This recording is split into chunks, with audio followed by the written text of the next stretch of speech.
السلام علیکم ورحمۃ اللہ وبرکاتہ۔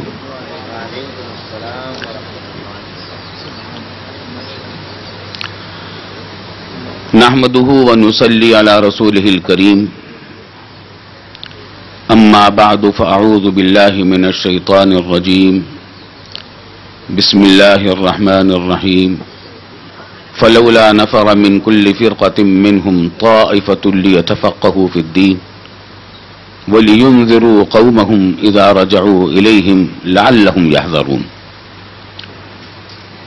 بزرگان محترم، حضرات علماء کرام، عزیز طلباء اور معزز حاضرین، وقت بہت ہو چکا اور میرا خیال تھا کہ آپ حضرات کافی تھک چکے ہوں گے، لیکن قاری حنیف صاحب نے آپ سے زبردستی یہ اقرار کروایا ہے کہ نہیں تھکے۔ میں نے زبردستی نہیں کروایا، زبردستی تو پرویز مشرف کرتا ہے، ہم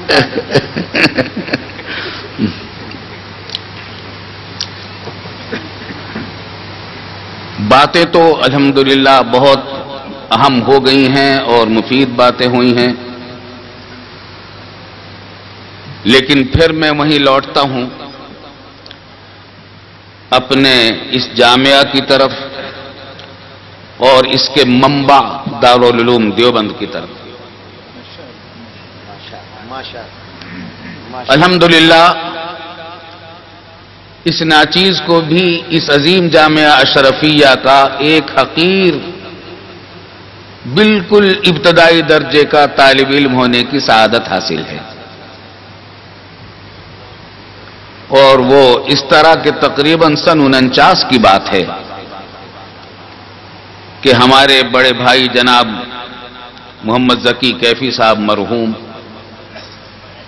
یہی جامعہ اشرفیہ کی جو عمارت نیلا گنبد میں تھی، اسی کے ایک حصے میں 2 کمروں کے ایک مکان میں رہتے تھے۔ میری عمر اس وقت عمر کا 13واں یا 14واں سال چل رہا تھا، تو یہاں مجھے اپنی والدہ کے ساتھ بھائی جان کے یہاں تقریباً 1.5 مہینہ یا 2 مہینہ رہنا ہوا۔ تو اس وقت حضرت قاری خدا بخش صاحب رحمت اللہ علیہ یا درجہ حفظ کے بڑے قدیم استاذ تھے، اور مولانا عبد الرحمن اشرفی صاحب دامت برکاتہم ان کے پاس حفظ کر چکے تھے، اب گردان کر رہے تھے۔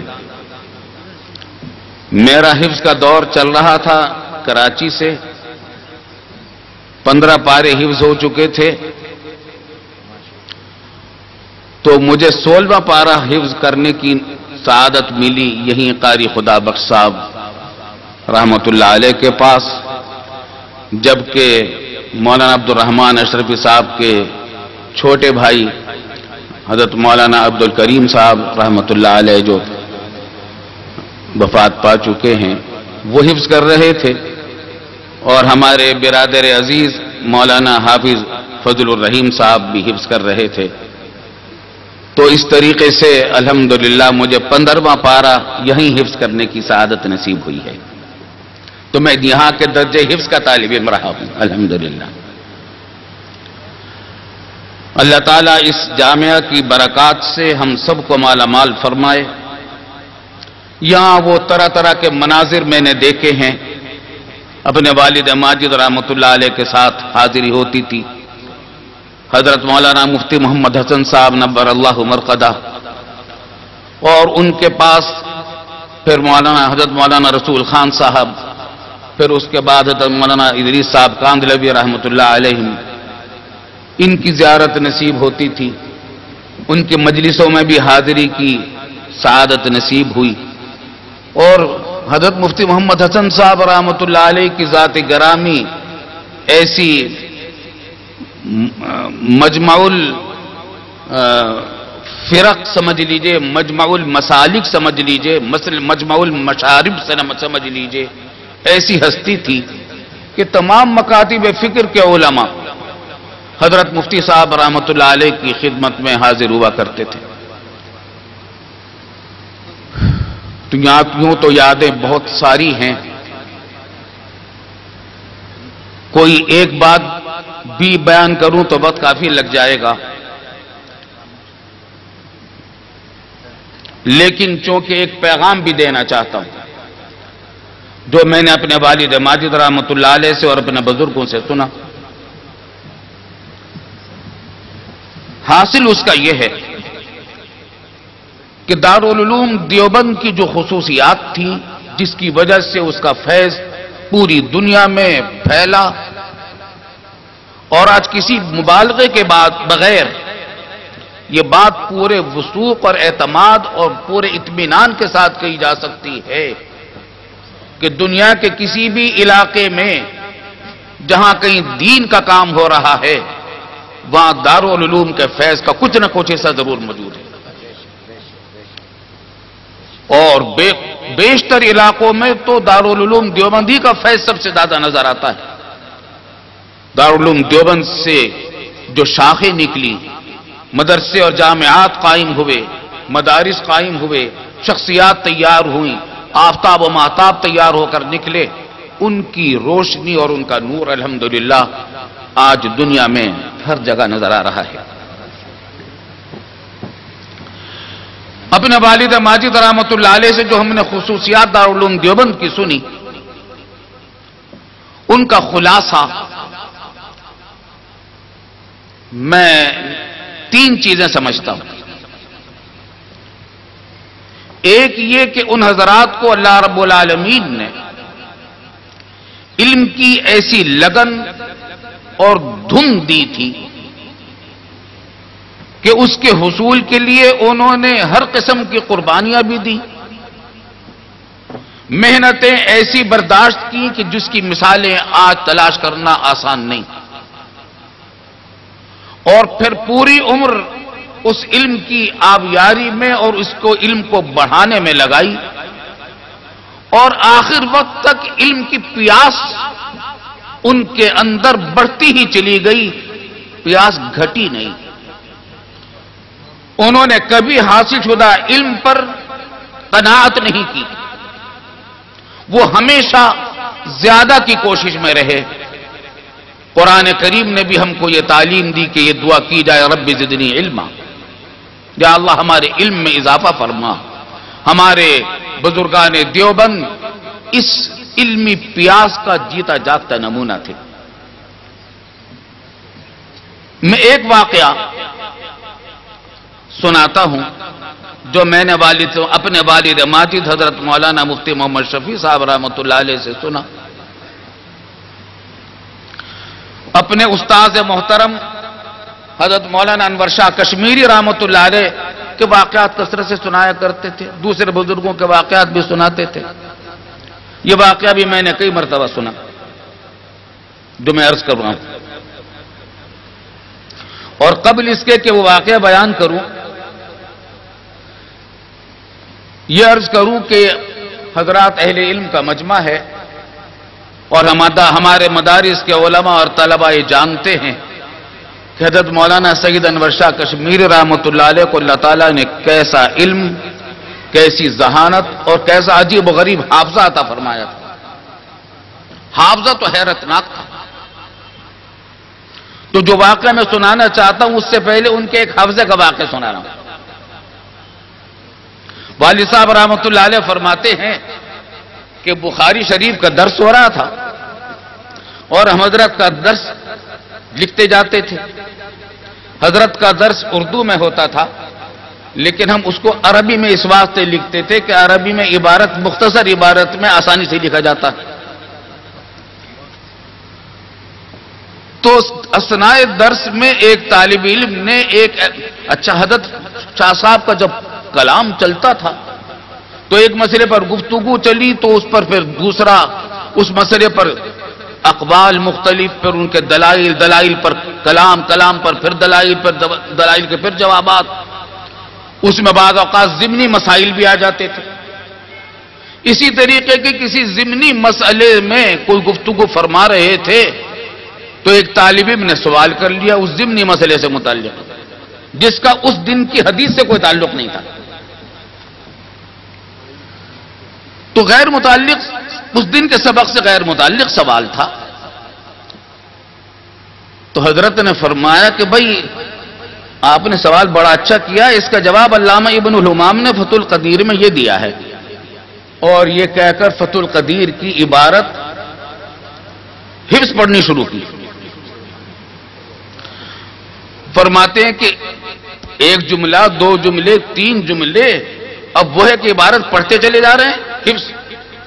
تو ہم حیرت میں ڈوب گئے اور ہمارے قلم رک گئے اور ہم حیرت سے تکنے لگے حضرت شاہ صاحب کو تقریباً آدھے صفحے کی عبارت فتح القدیر کی حفظ سنائی،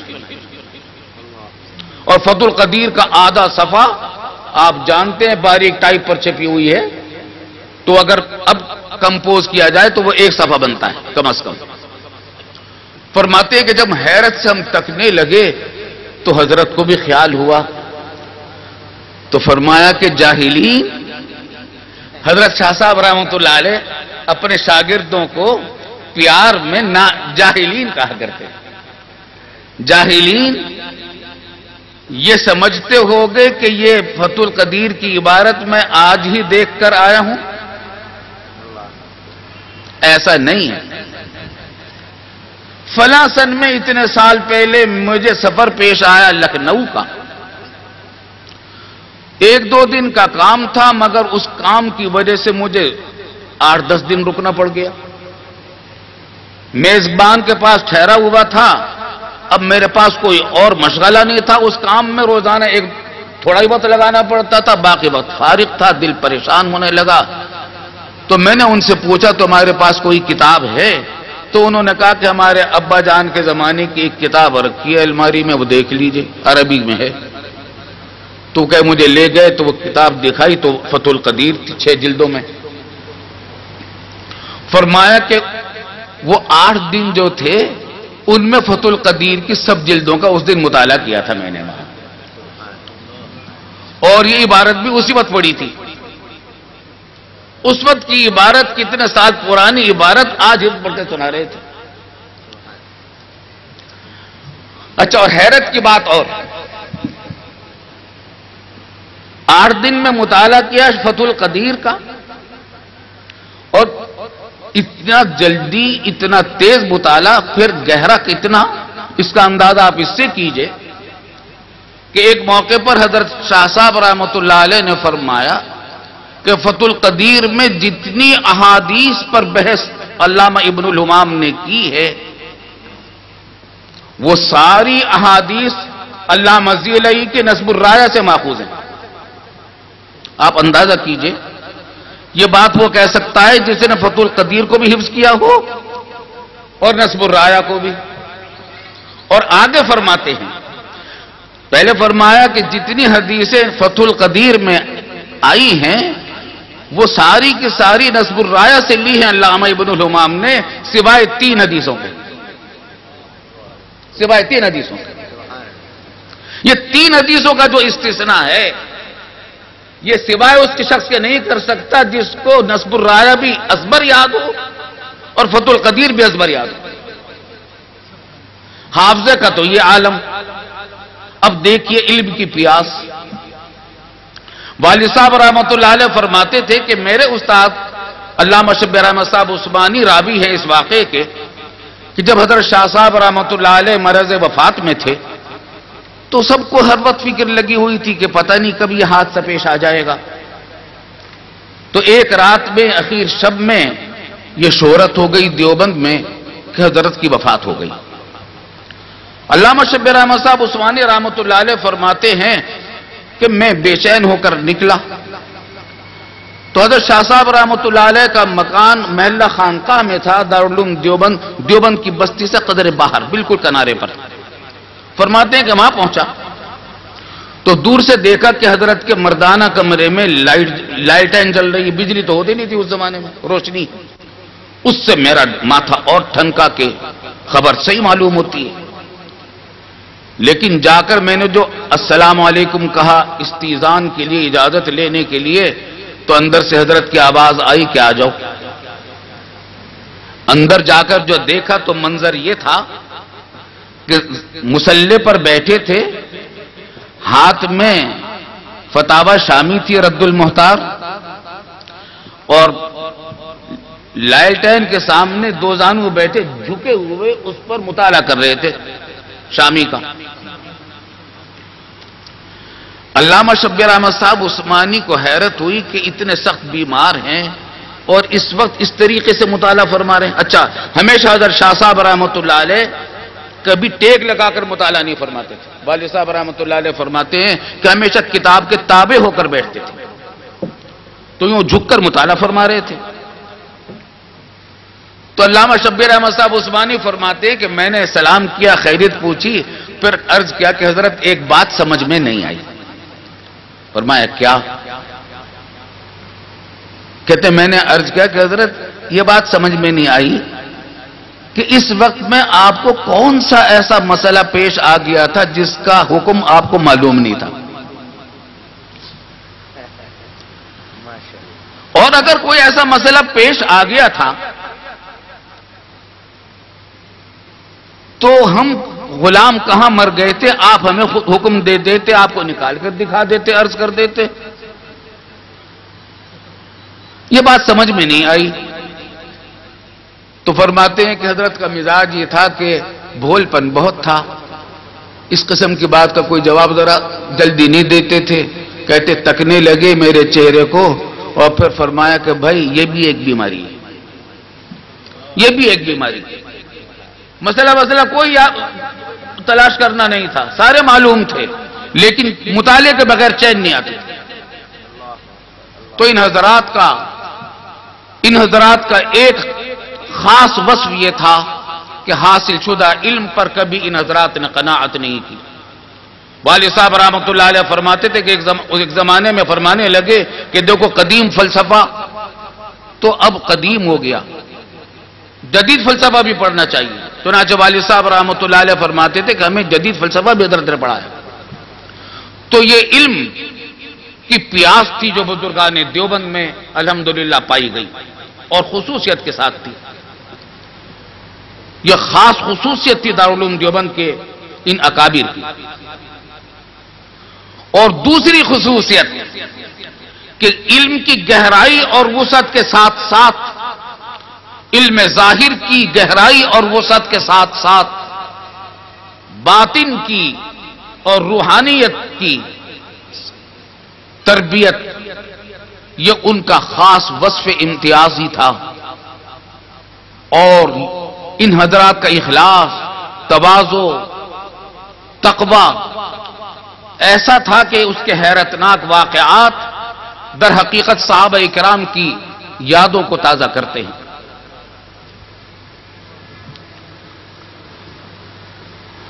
حضرت شیخ الہند رحمۃ اللہ علیہ کا واقعہ میں نے والد صاحب رحمۃ اللہ علیہ سے سنا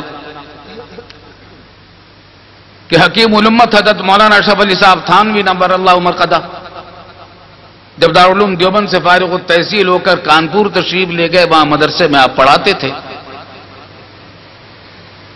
تو اس علاقے میں کچھ حضرات اور تھے جو ذرا کچھ بدعات کی طرف مائل تھے اور بزرگان دیوبند کو کچھ نہیں سمجھتے تھے، اور یہ سمجھتے تھے کہ ان کے پاس کیا علم ہوتا، یہ تو مسجد یہ معمولی قسم کے لوگ ہیں. تو کچھ اختلاف بھی رکھتے تھے، کچھ بدعات وغیرہ کی وجہ سے، اور علماء دیوبند کو رنگ میں نہیں لاتے تھے. تو حکیم الامت حضرت تھانوی رحمۃ اللہ علیہ کی دعوت پر شیخ الہند رحمۃ اللہ علیہ کانپور تشریف لائے. اعلان ہوا تو بہت بڑا جمع غفیر جمع ہوا، عظیم الشان جلسہ ہوا، حضرت کا بیان شروع ہوا. حضرت شیخ الہند رحمۃ اللہ علیہ کی فصاحت و بلاغت اور علوم و معارف کا کیا ٹھکانہ، ان کا جو بیان شروع ہوا تو پورے مجمع پر ایک سکتے کسی کیفیت طاری ہو گئی، اور علوم و معارف کے دریا بہا دی حضرت نے. ابھی بیان چل رہا تھا کہ وہ حضرات بھی آ گئے. جو دوسرے مسلک سے تعلق رکھتے تھے. اس زمانے میں مسلکوں کے درمیان اتنی منافرت نہیں تھی کہ ایک دوسرے کے جلسوں میں شریک نہ ہو. تو وہ آ گئے, آ کر بیٹھے. جیسے ہی حضرت شیخ الہند رحمۃ اللہ علیہ کی نظر ان پر پڑی, فوراً جملہ ادھورا چھوڑ کر ایک سیکنڈ کو کچھ سوچا اور خاموش ہو گئے, اور خاموش ہو کر بیٹھ گئے. حضرت تھانوی رحمۃ اللہ علیہ فرماتے ہیں کہ ہمیں خیال ہوا کہ شاید حضرت کو پیاس لگی ہے یا کھانسی لگی ہے, کوئی دھسکا لگ گیا ہے, یا سانس لینے کے لیے رک گئے ہیں. چند منٹ ہم نے دیکھا, مگر حضرت بالکل فارغ ہو گئے. فرماتے ہیں کہ میں نے جا کر حضرت سے سرگوشی کی کہ حضرت کیا بات ہے, پانی پیش کروں کا کہ نہیں, کہ پھر کیا بات ہے, کہ بس اب بیان نہیں ہوگا. تو کہتے ہیں کہ حضرت تھانوی رحمۃ اللہ علیہ فرماتے ہیں کہ میں نے کہا کہ حضرت اب تو بیان کرنے کا وقت آ جاتا. یعنی کیا مطلب ہے کہ حضرات آئے تھے مخالفین, اور وہ بیان سنتے تو پتہ چلتا کہ ہمارے بزرگوں کے پاس کیسا علم ہے. تو کہتے میں نے صرف اتنا ہی کہا کہ حضرت اب تو بیان کرنے کا وقت آ جاتا. حضرت شیخ الہند رحمۃ اللہ علیہ نے کیا جواب دیا؟ فرمایا کہ ہاں, یہی خیال مجھے بھی آ گیا تھا, یہی خیال مجھے آ گیا تھا جس کی وجہ سے تقریر چھوڑ دی. کیا مطلب کہ پہلے تقریر اللہ کے لیے کر رہا تھا, اور اب اگر تقریر کروں گا تو دکھانے کے لیے کروں گا. یہ خیال آ گیا تھا کہ اس کو پتہ چلے گا ان لوگوں کو کہ ہمارے پاس کیسے علوم ہیں. یہ دل میں خیال آ گیا تھا, اس خیال کی وجہ سے تقریر کو روک دیا کہ پھر اب تقریر اللہ کے لیے نہیں رہے گی. تو دوسری خصوصیت ہمارے بزرگوں کی یہ تھی کہ علم ظاہر کے ساتھ, فقہ ظاہر کے ساتھ, فقہ باطن کے اندر بھی اللہ تعالیٰ نے ان کو صاحب نسبت اولیاء اللہ بنایا تھا, جس کے بے شمار واقعات ہیں. اور تیسری خصوصیت اور وہ یہ کہ دعوت الی اللہ اور امر بالمعروف اور نہی عن المنکر میں انہوں نے سنت انبیاء کا اتباع کیا. انہوں نے رد بدعات میں کوئی کسر نہیں چھوڑی, اور ہر باطل فرقے کا, ہر باطل نظریے کا رد کیا, لیکن علمی انداز میں کیا, سنجیدہ انداز میں کیا, سنت انبیاء کے مطابق کیا. ہمارے والد صاحب رحمۃ اللہ علیہ فرمایا کرتے تھے کہ امر بالمعروف اور نہی عن المنکر علماء کا بہت بڑا فریضہ ہے, بلکہ علماء کا تعلیم و تعلم کے بعد سب سے بڑا فریضہ یہی امر بالمعروف اور نہی عن المنکر ہے اور انذار ہے. لیکن اس میں سنت انبیاء کو عام طور سے ملحوظ نہیں رکھا جاتا, افراط اور تفریط سے کام لیا جاتا ہے. کبھی مداہنت ہو جاتی ہے کہیں, اور کہیں تشدد کا راستہ اختیار کر لیا جاتا ہے. سنت انبیاء کا طریقہ جو ہے وہ دونوں کے بیچوں بیچ ہے. اور فرمایا کرتے تھے حضرت والد صاحب رحمۃ اللہ علیہ کہ آپ دیکھیں انبیاء کرام علیہ السلام کو, ان کو فرمایا گیا حضرت موسیٰ اور ہارون علیہ السلام کو جب فرعون کو دعوت دینے کے لیے بھیجا گیا تو فرمایا گیا کہ قولا لہ قولا لینا, ان سے تم نرم بات کرنا. والد صاحب رحمۃ اللہ علیہ فرماتے تھے کہ ہمارے مخاطب فرعون سے زیادہ گمراہ نہیں, اور ہم موسیٰ اور ہارون سے بڑے مسلح نہیں ہیں. جب موسیٰ اور ہارون کو فرعون کے مقابلے میں سخت کلامی کی اجازت نہیں دی گئی تو ہمیں اپنے مخالفوں کے مقابلے میں سخت کلامی کی اجازت کیسے ہو سکتی ہے؟ حضرت نوح علیہ السلام کا واقعہ, حضرت ہود علیہ السلام کا واقعات کلمات قرآن کریم نے ان کو مکالمات بیان کی ہیں. وقت نہیں ہے کہ اس کی تفصیلات میں جایا جائے, لیکن ان مکالمات کو دیکھیں. وہاں قوم گالی دیتی ہے انبیاء کرام علیہ السلام کو, وہ ان کو جھوٹا بھی کہتی ہے, گمراہ بھی کہتی ہے, بے وقوف بھی کہتی ہے, لیکن وہ کیا کہتے ہیں؟ لیس بی ضلالۃ ولکنی رسول من رب العالمین, لیس بی صفاحۃ ولکنی رسول من رب العالمین. تو ہمیشہ ان بزرگوں نے سنت انبیاء کو اختیار کیا اور اعتدال کے ساتھ, نرمی کے ساتھ, خیرخواہی کے ساتھ انذار کیا ہے.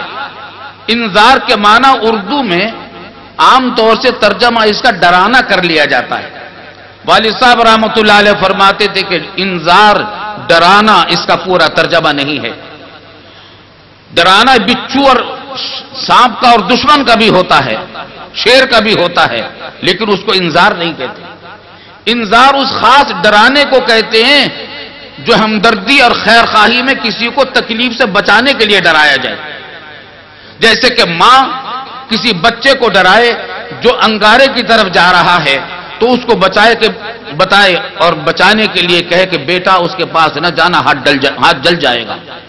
اس ڈرانے کو انذار کہتے ہیں، جس طرح ماں اپنے بچے کو تکلیف سے بچانے کے لیے ڈراتی ہے. تو انذار تھا انبیاء کرام علیہ السلام کا طریقہ، اور رسول اللہ صلی اللہ علیہ وسلم کو نذیر بنا کر بھیجا گیا. وَلِيُنذِرُوا قَوْمَهُمْ، سورہ توبہ کی جس آیت کو میں نے پڑھا تھا اس کے اندر یہی فریضہ علماء کرام کا بتایا گیا ہے کہ وہ انذار کرے قوم کو. اور انذار کے معنی وہی ہیں کہ خیر خواہی کے ساتھ، نرمی کے ساتھ ان کو اللہ کے عذاب سے بچانے کی کوشش کی جائے. یہ 3 خصوصیات تھی. ایک، علم کو ہمیشہ زیادہ بڑھانے کی کوشش. دوسرے، ظاہر اور باطن دونوں میں سنت اور قرآن و سنت کا اتباع، ظاہری اعمال میں بھی اور باطنی اعمال میں بھی. اور تیسرے یہ کہ انذار جو علماء کرام کا فریضہ ہے اس میں انہوں نے سنت انبیاء کرام کو اختیار کیا. اس میں اگر کبھی اختلاف بھی پیش آیا تو مخالفین کے ساتھ سخت کلامی نہیں کی، بلکہ جن لوگوں نے سخت کلامی کی اس کو برداشت کیا. میں نے حضرت والد ماجد رحمۃ اللہ علیہ سے سنا، دارالعلوم دیوبند چونکہ حضرت خاندان شاہی ولی اللہ ہی کی ایک میراث ہے، تو حضرت شاہ اسماعیل شہید رحمۃ اللہ علیہ کا واقعہ سنا کہ حضرت شاہ اسماعیل شہید رحمۃ اللہ علیہ رد بدعت میں بہت پیش تھے. تو کسی شخص نے جو ان سے عقیدت نہیں رکھتا تھا، مخالف تھا، حضرت مسجد سے باہر نکل رہے تھے تو اس نے کہا کہ حضرت میں نے سنا ہے کہ آپ حرام زادے ہیں. کیا کہا؟ السلام علیکم ورحمۃ اللہ وبرکاتہ.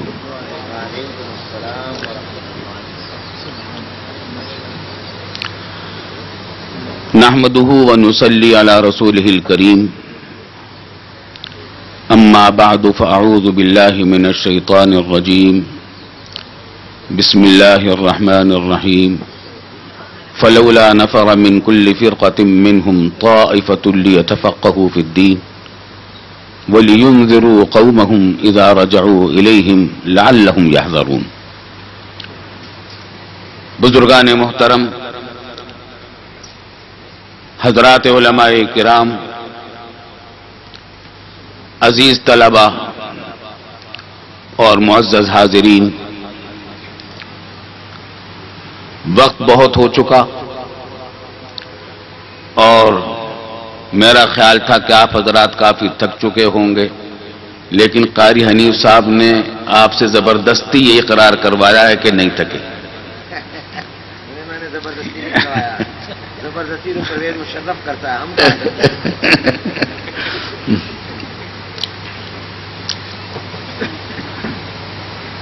باتیں تو الحمدللہ بہت اہم ہو گئی ہیں اور مفید باتیں ہوئی ہیں، لیکن پھر میں وہیں لوٹتا ہوں اپنے اس جامعہ کی طرف اور اس کے منبع دارالعلوم دیوبند کی طرف. الحمدللہ اس ناچیز کو بھی اس عظیم جامعہ اشرفیہ کا ایک حقیر بالکل ابتدائی درجے کا طالب علم ہونے کی سعادت حاصل ہے. اور وہ اس طرح کے تقریباً سن 49 کی بات ہے کہ ہمارے بڑے بھائی جناب محمد ذکی کیفی صاحب مرحوم یہی جامعہ اشرفیہ کی جو عمارت نیلا گنبد میں تھی، اسی کے ایک حصے میں 2 کمروں کے ایک مکان میں رہتے تھے. میری عمر اس وقت کا 13واں یا 14واں سال چل رہا تھا. تو یہاں مجھے اپنی والدہ کے ساتھ بھائی جان کے یہاں تقریباً 1.5 مہینہ یا 2 مہینہ رہنا ہوا. تو اس وقت حضرت قاری خدا بخش صاحب رحمت اللہ علیہ یا درجہ حفظ کے بڑے قدیم استاذ تھے، اور مولانا عبد الرحمن اشرفی صاحب دامت برکاتہم ان کے پاس حفظ کر چکے تھے، اب گردان کر رہے تھے. میرا حفظ کا دور چل رہا تھا. کراچی سے 15 پارے حفظ ہو چکے تھے،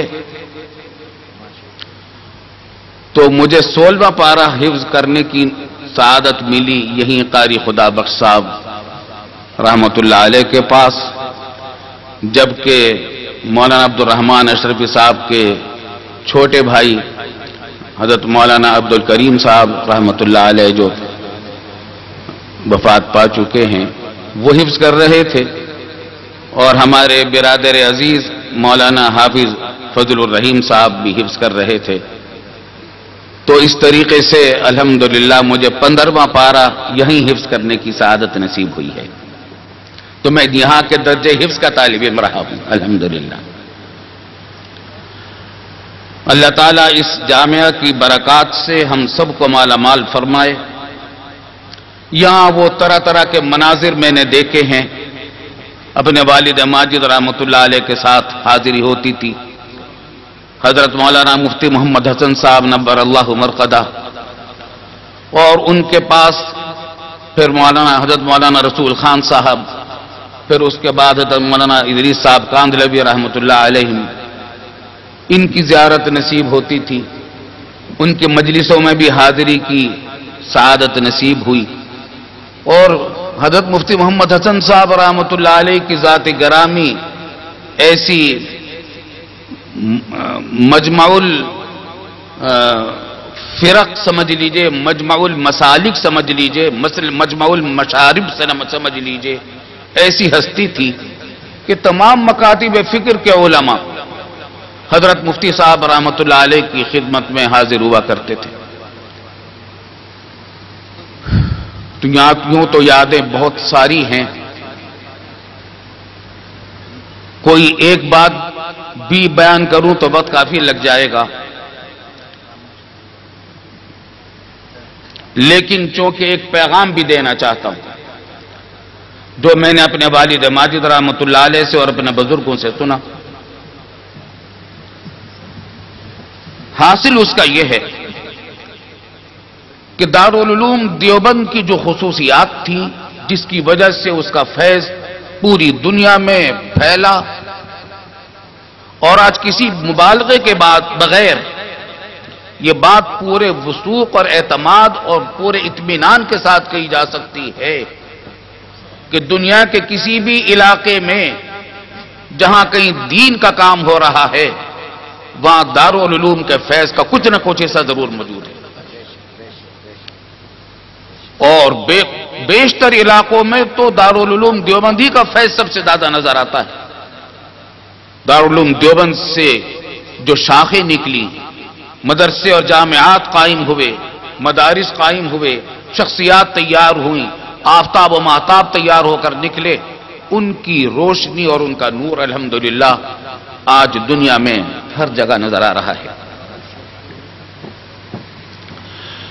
اپنے والد ماجد رحمت اللہ علیہ سے جو ہم نے خصوصیات دارالعلوم دیوبند کی سنی،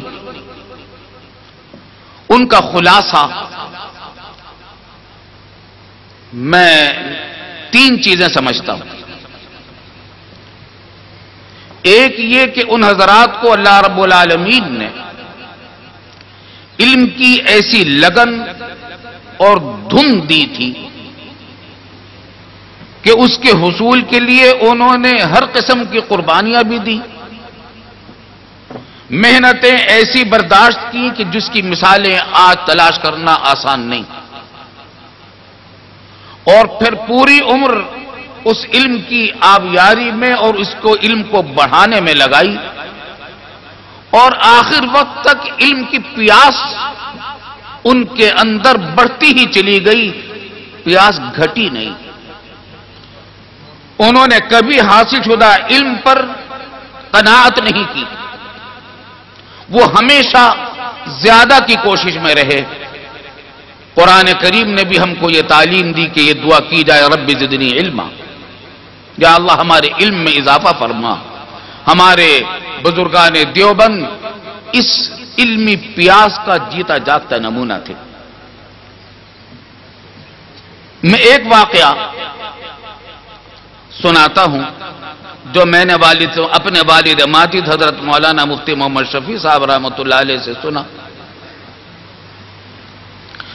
اپنے استاد محترم حضرت مولانا انور شاہ کشمیری رحمۃ اللہ علیہ کے واقعات کثرت سے سنایا کرتے تھے. دوسرے بزرگوں کے واقعات بھی سناتے تھے.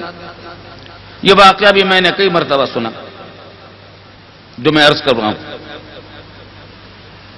اور قبل اس کے کہ وہ واقعہ بیان کروں,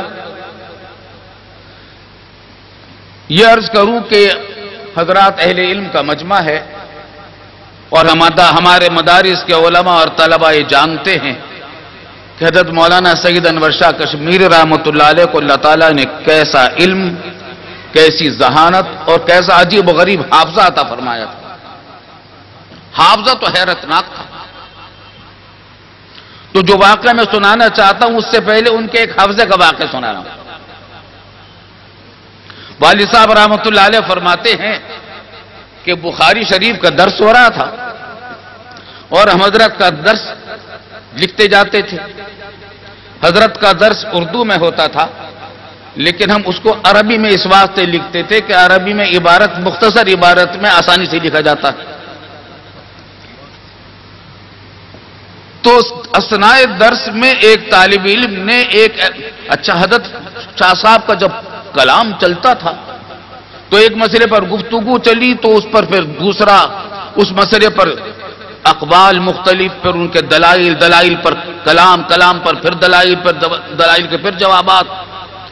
اس میں بعض اوقات ضمنی مسائل بھی آ جاتے تھے. اسی طریقے کے کسی ضمنی مسئلے میں کوئی گفتگو فرما رہے تھے تو ایک طالب علم نے سوال کر لیا اس ضمنی مسئلے سے متعلق جس کا اس دن کی حدیث سے کوئی تعلق نہیں تھا. تو غیر متعلق, اس دن کے سبق سے غیر متعلق سوال تھا. تو حضرت نے فرمایا کہ بھائی آپ نے سوال بڑا اچھا کیا, اس کا جواب علامہ ابن الحمام نے فتح القدیر میں یہ دیا ہے. اور یہ کہہ کر فتح القدیر کی عبارت حفظ پڑھنی شروع کی. فرماتے ہیں کہ ایک جملہ, دو جملے, تین جملے, اب وہ ہے کہ عبارت پڑھتے چلے جا رہے ہیں حفظ. تو ہم حیرت میں ڈوب گئے اور ہمارے قلم رک گئے اور ہم حیرت سے تکنے لگے. حضرت شاہ صاحب کو تقریباً آدھے صفحے کی عبارت فتح القدیر کی حفظ سنائی. اور فتح القدیر کا آدھا صفحہ آپ جانتے ہیں باریک ٹائپ پر چھپی ہوئی ہے, تو اگر اب کمپوز کیا جائے تو وہ ایک صفحہ بنتا ہے کم از کم. فرماتے ہیں کہ جب حیرت سے ہم تکنے لگے تو حضرت کو بھی خیال ہوا. تو فرمایا کہ جاہلین, حضرت شاہ صاحب رحمۃ اللہ علیہ اپنے شاگردوں کو پیار میں جاہلین کہا کرتے. جاہلین یہ سمجھتے ہوگے کہ یہ فتح القدیر کی عبارت میں آج ہی دیکھ کر آیا ہوں. ایسا نہیں ہے. فلاں سن میں اتنے سال پہلے مجھے سفر پیش آیا لکھنؤ کا. 1-2 دن کا کام تھا مگر اس کام کی وجہ سے مجھے 8-10 دن رکنا پڑ گیا.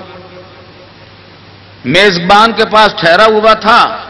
اب میرے پاس کوئی اور مشغلہ نہیں تھا. اس کام میں روزانہ تھوڑا ہی وقت لگانا پڑتا تھا, باقی وقت فارغ تھا. دل پریشان ہونے لگا تو میں نے ان سے پوچھا تمہارے پاس کوئی کتاب ہے؟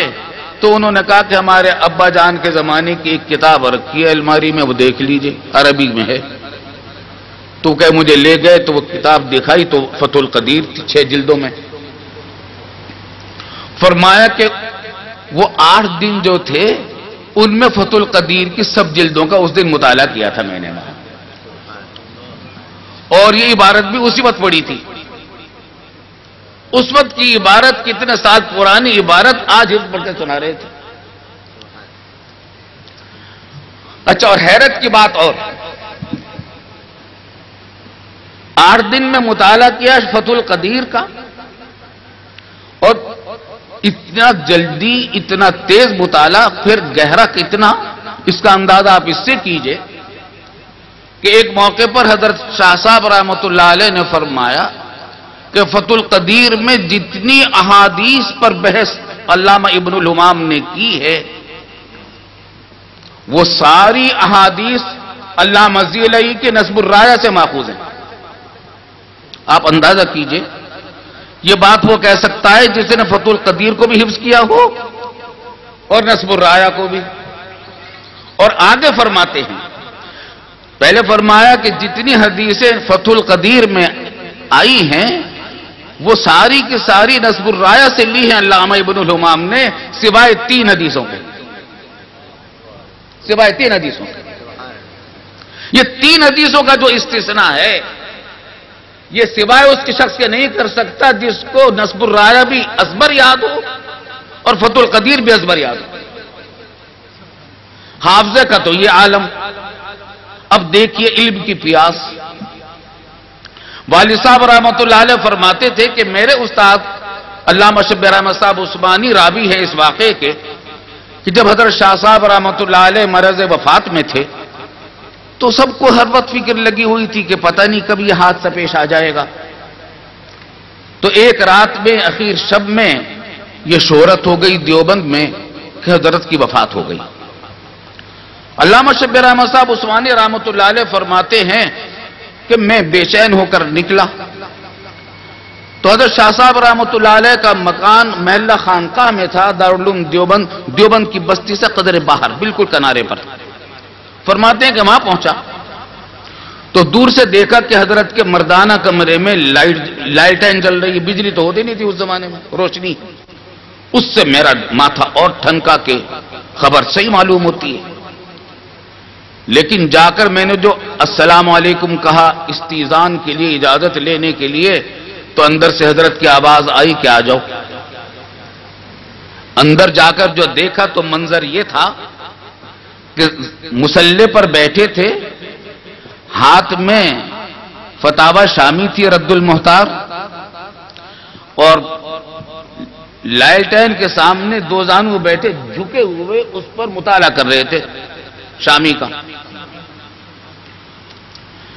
علامہ شبیر احمد صاحب عثمانی کو حیرت ہوئی کہ اتنے سخت بیمار ہیں اور اس وقت اس طریقے سے مطالعہ فرما رہے ہیں. اچھا، ہمیشہ حضرت شاہ صاحب رحمۃ اللہ علیہ کبھی ٹیک لگا کر مطالعہ نہیں فرماتے تھے. والد صاحب رحمۃ اللہ علیہ فرماتے ہیں کہ ہمیشہ کتاب کے تابع ہو کر بیٹھتے تھے، تو یوں جھک کر مطالعہ فرما رہے تھے.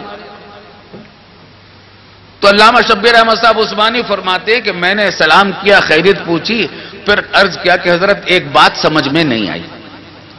فرمایا کیا؟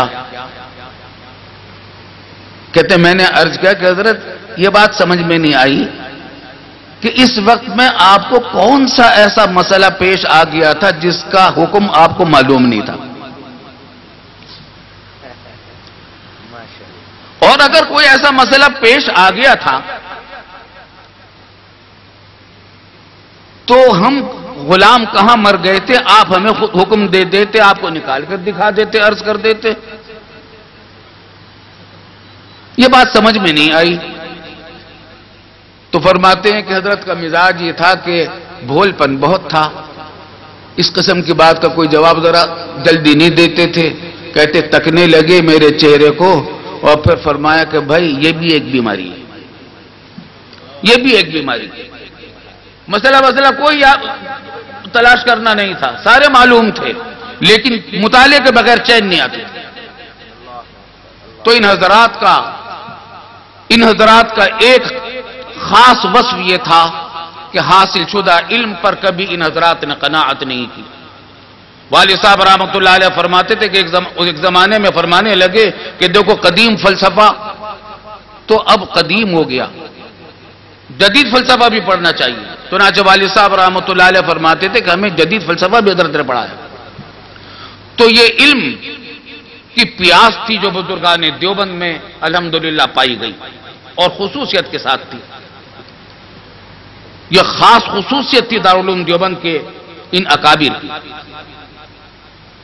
اور دوسری خصوصیت کہ علم کی گہرائی اور وسعت کے ساتھ ساتھ، علم ظاہر کی گہرائی اور وسعت کے ساتھ ساتھ باطن کی اور روحانیت کی تربیت، یہ ان کا خاص وصف امتیازی تھا.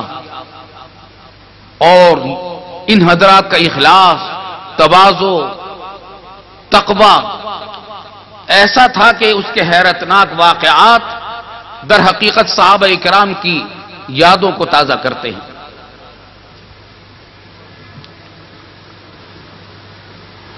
حضرت شیخ الہند رحمۃ اللہ علیہ کا واقعہ میں نے والد صاحب رحمۃ اللہ علیہ سے سنا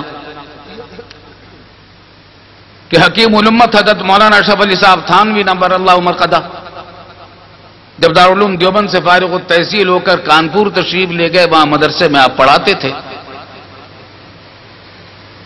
تو اس علاقے میں کچھ حضرات اور تھے جو ذرا کچھ بدعات کی طرف مائل تھے اور بزرگان دیوبند کو کچھ نہیں سمجھتے تھے، اور یہ سمجھتے تھے کہ ان کے پاس کیا علم ہوتا، یہ تو مسجد یہ معمولی قسم کے لوگ ہیں.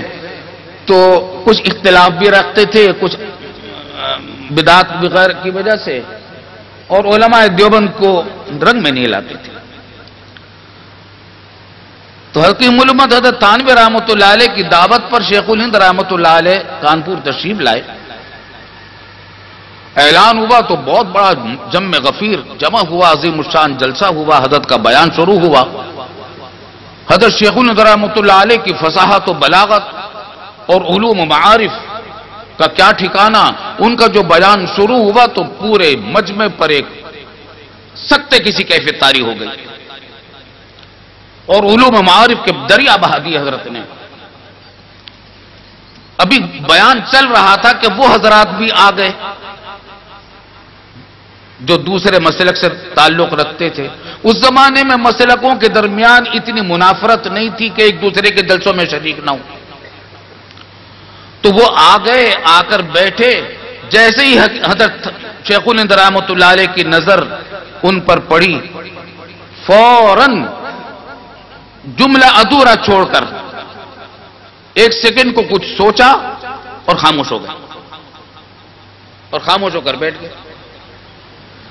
حضرت تھانوی رحمۃ اللہ علیہ فرماتے ہیں کہ ہمیں خیال ہوا کہ شاید حضرت کو پیاس لگی ہے یا کھانسی لگی ہے، کوئی دسکا لگ گیا ہے، یا سانس لینے کے لیے رک گئے ہیں. چند منٹ ہم نے دیکھا مگر حضرت بالکل فارغ ہو گئے. فرماتے ہیں کہ میں نے جا کر حضرت سے سرگوشی کی کہ حضرت کیا بات ہے، پانی پیش کروں کا کہ نہیں؟ کہ پھر کیا بات ہے؟ کہ بس اب بیان نہیں ہوگا. تو کہتے ہیں کہ حضرت تھانوی رحمۃ اللہ علیہ فرماتے ہیں کہ میں نے کہا کہ حضرت اب تو بیان کرنے کا وقت آ جاتا. یعنی کیا مطلب ہے کہ حضرات آئے تھے مخالفین، اور پھر بیان سنتے تو پتہ چلتا کہ ہمارے بزرگوں کے پاس کیسا علم ہے.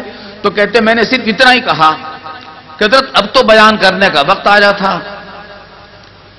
حضرت شیخ الہند رحمۃ اللہ علیہ نے کیا جواب دیا؟ فرمایا کہ ہاں یہی خیال مجھے بھی آ گیا تھا، یہی خیال مجھے آ گیا تھا جس کی وجہ سے تقریر چھوڑ دی. کیا مطلب کہ پہلے تقریر اللہ کے لیے کر رہا تھا، اور اب اگر تقریر کروں گا تو دکھانے کے لیے کروں گا. یہ خیال آ گیا تھا کہ اس کو پتہ چلے گا ان لوگوں کو کہ ہمارے پاس کیسے علوم ہیں. یہ دل میں خیال آ گیا تھا، اس خیال کی وجہ سے تقریر کو روک دیا کہ پھر اب تقریر اللہ کے لیے نہیں رہے گی. تو دوسری خصوصیت ہمارے بزرگوں کی یہ تھی کہ علم ظاہر کے ساتھ، فقہ ظاہر کے ساتھ فقہ باطن کے اندر بھی اللہ تعالیٰ نے ان کو صاحب نسبت اولیاء اللہ بنایا تھا، جس کے بے شمار واقعات ہیں. اور تیسری خصوصیت اور وہ یہ کہ دعوت الی اللہ اور امر بالمعروف اور نہی عن المنکر میں انہوں نے سنت انبیاء کا اتباع کیا. انہوں نے رد بدعات میں کوئی کسر نہیں چھوڑی، اور ہر باطل فرقے کا، ہر باطل نظریے کا رد کیا، لیکن علمی انداز میں کیا، سنجیدہ انداز میں کیا، سنت انبیاء کے مطابق کیا۔ ہمارے والد صاحب رحمۃ اللہ علیہ فرمایا کرتے تھے کہ امر بالمعروف اور نہی عن المنکر علماء کا بہت بڑا فریضہ ہے، بلکہ علماء کا تعلیم و تعلم کے بعد سب سے بڑا فریضہ یہی امر بالمعروف اور نہی عن المنکر ہے اور انذار ہے۔ لیکن اس میں سنت انبیاء کو عام طور سے ملحوظ نہیں رکھا جاتا، افراط اور تفریط سے کام لیا جاتا ہے، کبھی مداہنت ہو جاتی ہے کہیں، اور کہیں تشدد کا راستہ اختیار کر لیا جاتا ہے۔ سنت انبیاء کا طریقہ جو ہے وہ دونوں کے بیچوں بیچ ہے۔ اور فرمایا کرتے تھے حضرت والد صاحب رحمۃ اللہ علیہ کہ آپ دیکھیں انبیاء کرام علیہ السلام کو، ان کو فرمایا گیا حضرت موسیٰ اور ہارون علیہ السلام کو جب فرعون کو دعوت دینے کے لیے بھیجا گیا تو فرمایا گیا کہ قولا لہ قولا لینا، ان سے تم نرم بات کرنا۔ والد صاحب رحمۃ اللہ علیہ فرماتے تھے کہ ہمارے مخاطب فرعون سے زیادہ گمراہ نہیں، اور ہم موسیٰ اور ہارون سے بڑے مسلح نہیں ہیں۔ جب موسیٰ اور ہارون کو فرعون کے مقابلے میں سخت کلامی کی اجازت نہیں دی گئی تو ہمیں اپنے مخالفوں کے مقابلے میں سخت کلامی کی اجازت کیسے ہو سکتی ہے؟ حضرت نوح علیہ السلام کا واقعہ، حضرت ہود علیہ السلام کا واقعات کلمات قرآن کریم نے ان کو مکالمات بیان کی ہیں، وقت نہیں ہے کہ اس کی تفصیلات میں جایا جائے، لیکن ان مکالمات کو دیکھیں۔ وہاں قوم گالی دیتی ہے انبیاء کرام علیہ السلام کو، وہ ان کو جھوٹا بھی کہتی ہے، گمراہ بھی کہتی ہے، بے وقوف بھی کہتی ہے، لیکن وہ کیا کہتے ہیں؟ لیس بی ضلالۃ ولکنی رسول من رب العالمین، لیس بی صفاحۃ ولکنی رسول من رب العالمین۔ تو ہمیشہ ان بزرگوں نے سنت انبیاء کو اختیار کیا اور اعتدال کے ساتھ، نرمی کے ساتھ، خیر خواہی کے ساتھ انذار کیا ہے۔ انذار کے معنی اردو میں عام طور سے ترجمہ اس کا ڈرانا کر لیا جاتا ہے۔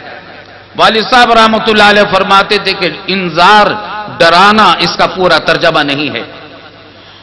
ڈرانا بچھو اور سانپ کا اور دشمن کا بھی ہوتا ہے، شیر کا بھی ہوتا ہے، لیکن اس کو انذار نہیں کہتے۔ انذار اس خاص ڈرانے کو کہتے ہیں جو ہمدردی اور خیر خواہی میں کسی کو تکلیف سے بچانے کے لیے ڈرایا جائے، جیسے کہ ماں کسی بچے کو ڈرائے جو انگارے کی طرف جا رہا ہے تو اس کو بتائے اور بچانے کے لیے کہے کہ بیٹا اس کے پاس نہ جانا، ہاتھ جل جائے گا۔ اس ڈرانے کو انذار کہتے ہیں، جس طرح ماں اپنے بچے کو تکلیف سے بچانے کے لیے ڈراتی ہے۔ تو انذار تھا انبیاء کرام علیہ السلام کا طریقہ، اور رسول اللہ صلی اللہ علیہ وسلم کو نذیر بنا کر بھیجا گیا۔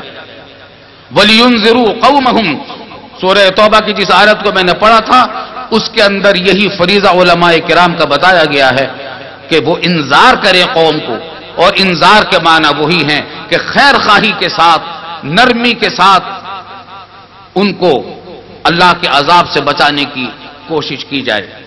یہ تین خصوصیات تھی۔ ایک، علم کو ہمیشہ زیادہ بڑھانے کی کوشش، دوسرے ظاہر اور باطن دونوں میں سنت اور قرآن و سنت کا اتباع، ظاہری اعمال میں بھی اور باطنی اعمال میں بھی، اور تیسرے یہ کہ انذار جو علماء کرام کا فریضہ ہے اس میں انہوں نے سنت انبیاء کرام کو اختیار کیا۔ اس میں اگر کبھی اختلاف بھی پیش آیا تو مخالفین کے ساتھ سخت کلامی نہیں کی، بلکہ جن لوگوں نے سخت کلامی کی اس کو برداشت کیا۔ میں نے حضرت والد ماجد رحمۃ اللہ علیہ سے سنا، دارالعلوم دیوبند چونکہ حضرت خاندان شاہی ولی اللہ ہی کی ایک میراث ہے، تو حضرت شاہ اسماعیل شہید رحمۃ اللہ علیہ کا واقعہ سنا کہ حضرت شاہ اسماعیل شہید رحمۃ اللہ علیہ رد بدعات میں بہت پیش تھے۔ تو کسی شخص نے جو ان سے عقیدت نہیں رکھتا تھا، مخالف تھا، حضرت مسجد سے باہر نکل رہے تھے تو اس نے کہا کہ حضرت میں نے سنا ہے کہ آپ حرامزادے ہیں۔ کیا کہا؟ میں نے سنا ہے آپ حرامزادے ہیں۔ آپ السلام علیکم ورحمۃ اللہ وبرکاتہ. وعلیکم السلام ورحمۃ نحمده ونصلي على رسوله الكريم. اما بعد فاعوذ بالله من الشيطان الرجيم. بسم الله الرحمن الرحيم. فلولا نفر من كل فرقة منهم طائفة ليتفقهوا في الدين وَلِيُنذِرُوا قَوْمَهُمْ إِذَا رَجَعُوا إِلَيْهِمْ لَعَلَّهُمْ يَحْذَرُونَ. بزرگان محترم، حضرات علماء کرام، عزیز طلبہ اور معزز حاضرین، وقت بہت ہو چکا اور میرا خیال تھا کہ آپ حضرات کافی تھک چکے ہوں گے، لیکن قاری حنیف صاحب نے آپ سے زبردستی یہ اقرار کروایا ہے کہ نہیں تھکے. میں نے زبردستی نہیں کروایا، زبردستی تو پرویز مشرف کرتا ہے. ہم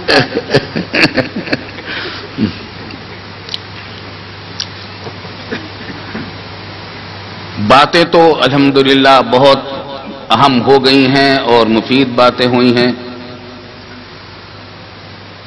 لیکن پھر میں وہیں لوٹتا ہوں اپنے اس جامعہ کی طرف اور اس کے منبع دارالعلوم دیوبند کی طرف. الحمدللہ اس ناچیز کو بھی اس عظیم جامعہ اشرفیہ کا ایک حقیر بالکل ابتدائی درجے کا طالب علم ہونے کی سعادت حاصل ہے، اور وہ اس طرح کے تقریباً سن 49 کی بات ہے کہ ہمارے بڑے بھائی جناب محمد ذکی کیفی صاحب مرحوم یہیں جامعہ اشرفیہ کی جو عمارت نیلا گنبد میں تھی، اسی کے ایک حصے میں 2 کمروں کے ایک مکان میں رہتے تھے. میری عمر اس وقت عمر کا 13واں یا 14واں سال چل رہا تھا. تو یہاں مجھے اپنی والدہ کے ساتھ بھائی جان کے یہاں تقریباً 1.5 مہینہ یا 2 مہینہ رہنا ہوا. تو اس وقت حضرت قاری خدا بخش صاحب رحمۃ اللہ علیہ یا درجہ حفظ کے بڑے قدیم استاذ تھے، اور مولانا عبد الرحمن اشرفی صاحب دامت برکاتہم ان کے پاس حفظ کر چکے تھے، اب گردان کر رہے تھے. میرا حفظ کا دور چل رہا تھا کراچی سے، 15 پارے حفظ ہو چکے تھے. تو مجھے 16واں پارہ حفظ کرنے کی سعادت ملی یہیں قاری خدا بخش صاحب رحمۃ اللہ علیہ کے پاس، جبکہ مولانا عبد الرحمن اشرفی صاحب کے چھوٹے بھائی حضرت مولانا عبد الکریم صاحب رحمۃ اللہ علیہ جو وفات پا چکے ہیں وہ حفظ کر رہے تھے، اور ہمارے برادر عزیز مولانا حافظ فضل الرحیم صاحب بھی حفظ کر رہے تھے. تو اس طریقے سے الحمدللہ مجھے 15واں پارہ یہیں حفظ کرنے کی سعادت نصیب ہوئی ہے. تو میں یہاں کے درجے حفظ کا طالب علم رہا ہوں الحمدللہ. اللہ تعالیٰ اس جامعہ کی برکات سے ہم سب کو مالا مال فرمائے. یہاں وہ طرح طرح کے مناظر میں نے دیکھے ہیں. اپنے والد ماجد رحمۃ اللہ علیہ کے ساتھ حاضری ہوتی تھی. حضرت مولانا مفتی محمد حسن صاحب نبر اللہ مرقدہ، اور ان کے پاس پھر حضرت مولانا رسول خان صاحب، پھر اس کے بعد حضرت مولانا ادریس صاحب کاندھلوی رحمۃ اللہ علیہم، ان کی زیارت نصیب ہوتی تھی. ان کے مجلسوں میں بھی حاضری کی سعادت نصیب ہوئی.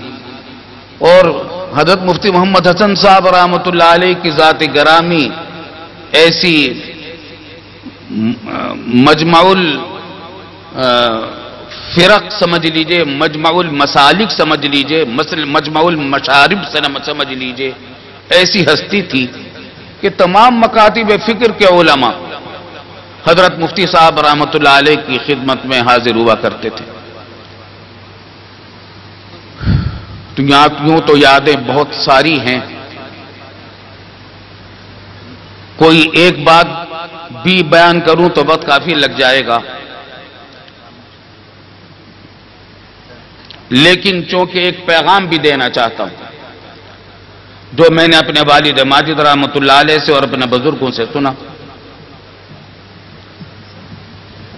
حاصل اس کا یہ ہے کہ دارالعلوم دیوبند کی جو خصوصیات تھی، جس کی وجہ سے اس کا فیض پوری دنیا میں پھیلا، اور آج کسی مبالغے کے بغیر یہ بات پورے وثوق اور اعتماد اور پورے اطمینان کے ساتھ کہی جا سکتی ہے کہ دنیا کے کسی بھی علاقے میں جہاں کہیں دین کا کام ہو رہا ہے، وہاں دارالعلوم کے فیض کا کچھ نہ کچھ حصہ ضرور موجود ہے. اور بیشتر علاقوں میں تو دارالعلوم دیوبندی کا فیض سب سے زیادہ نظر آتا ہے. دارالعلوم دیوبند سے جو شاخیں نکلی، مدرسے اور جامعات قائم ہوئے، مدارس قائم ہوئے، شخصیات تیار ہوئیں، آفتاب و ماہتاب تیار ہو کر نکلے، ان کی روشنی اور ان کا نور الحمدللہ آج دنیا میں ہر جگہ نظر آ رہا ہے. اپنے والد ماجد رحمۃ اللہ علیہ سے جو ہم نے خصوصیات دارالعلوم دیوبند کی سنی، ان کا خلاصہ میں 3 چیزیں سمجھتا ہوں. ایک یہ کہ ان حضرات کو اللہ رب العالمین نے علم کی ایسی لگن اور دھن دی تھی کہ اس کے حصول کے لیے انہوں نے ہر قسم کی قربانیاں بھی دی، محنتیں ایسی برداشت کی کہ جس کی مثالیں آج تلاش کرنا آسان نہیں، اور پھر پوری عمر اس علم کی آبیاری میں اور اس کو علم کو بڑھانے میں لگائی، اور آخر وقت تک علم کی پیاس ان کے اندر بڑھتی ہی چلی گئی، پیاس گھٹی نہیں. انہوں نے کبھی حاصل شدہ علم پر قناعت نہیں کی، وہ ہمیشہ زیادہ کی کوشش میں رہے. قرآن کریم نے بھی ہم کو یہ تعلیم دی کہ یہ دعا کی جائے، رب زدنی علما، یا اللہ ہمارے علم میں اضافہ فرما. ہمارے بزرگان دیوبند اس علمی پیاس کا جیتا جاگتا نمونہ تھے. میں ایک واقعہ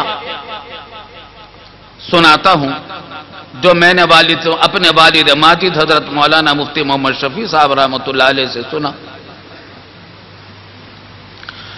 اپنے استاد محترم حضرت مولانا انور شاہ کشمیری رحمۃ اللہ علیہ کے واقعات کثرت سے سنایا کرتے تھے، دوسرے بزرگوں کے واقعات بھی سناتے تھے. یہ واقعہ بھی میں نے کئی مرتبہ سنا جو میں عرض کر رہا ہوں.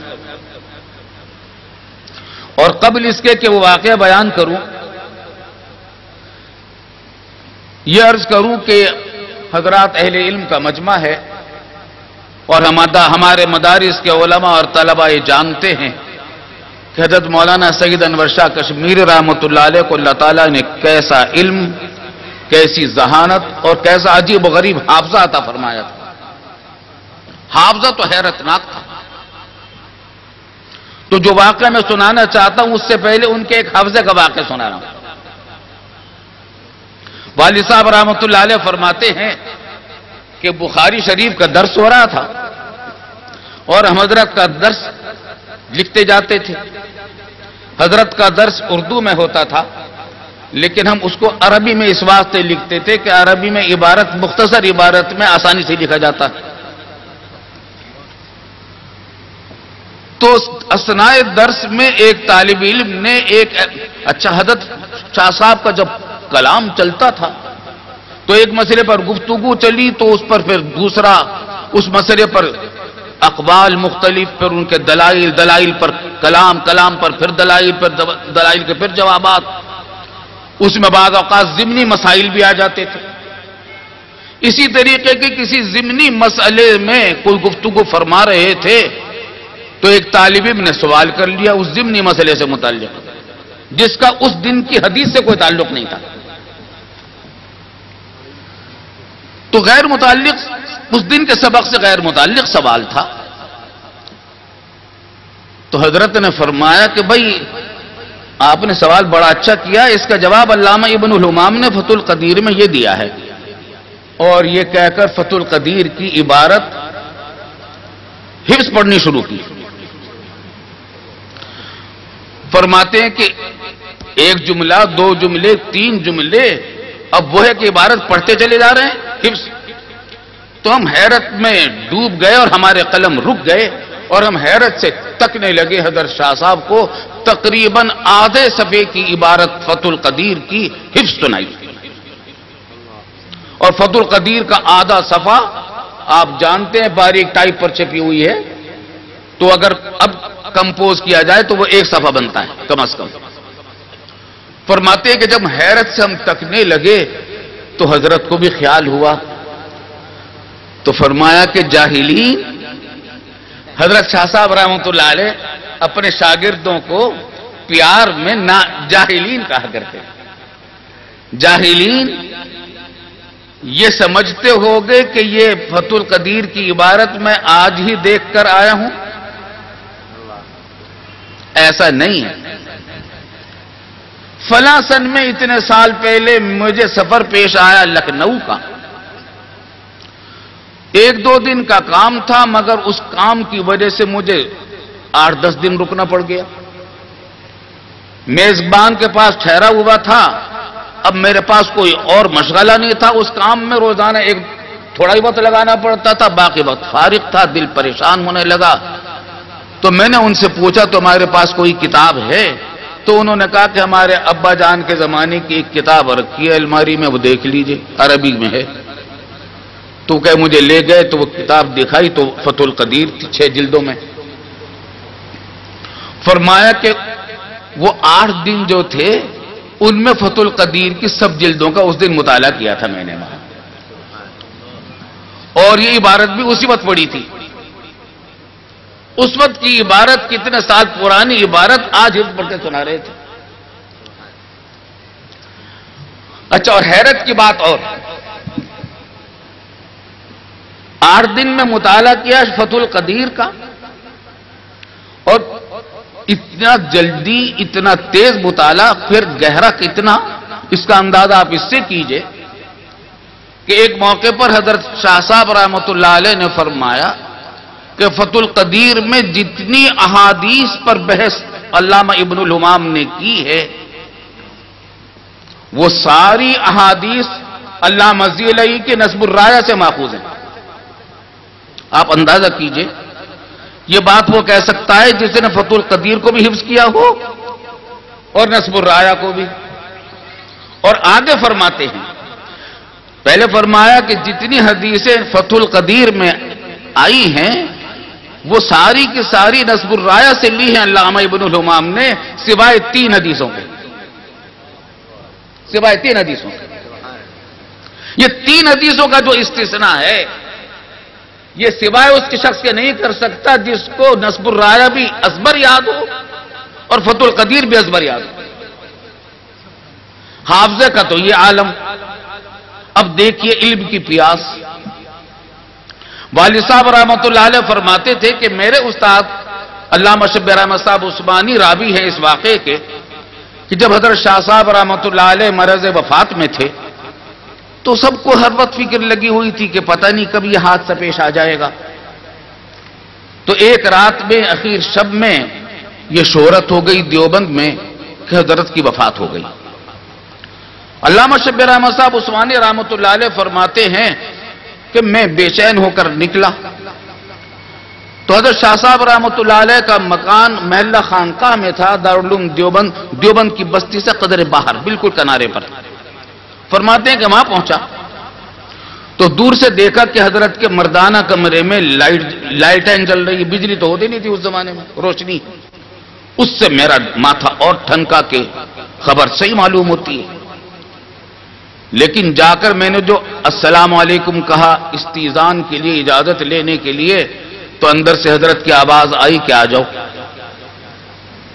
اندر جا کر جو دیکھا تو منظر یہ تھا کہ مصلی پر بیٹھے تھے، ہاتھ میں فتاوی شامی تھی رد المحتار، اور لالٹین کے سامنے دو زانو بیٹھے جھکے ہوئے اس پر مطالعہ کر رہے تھے شامی کا.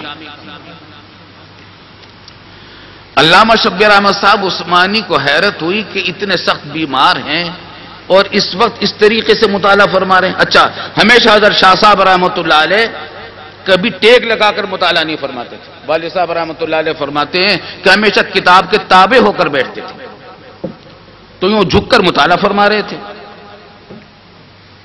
تو علامہ شبیر احمد صاحب عثمانی فرماتے ہیں کہ میں نے سلام کیا، خیریت پوچھی، پھر عرض کیا کہ حضرت ایک بات سمجھ میں نہیں آئی.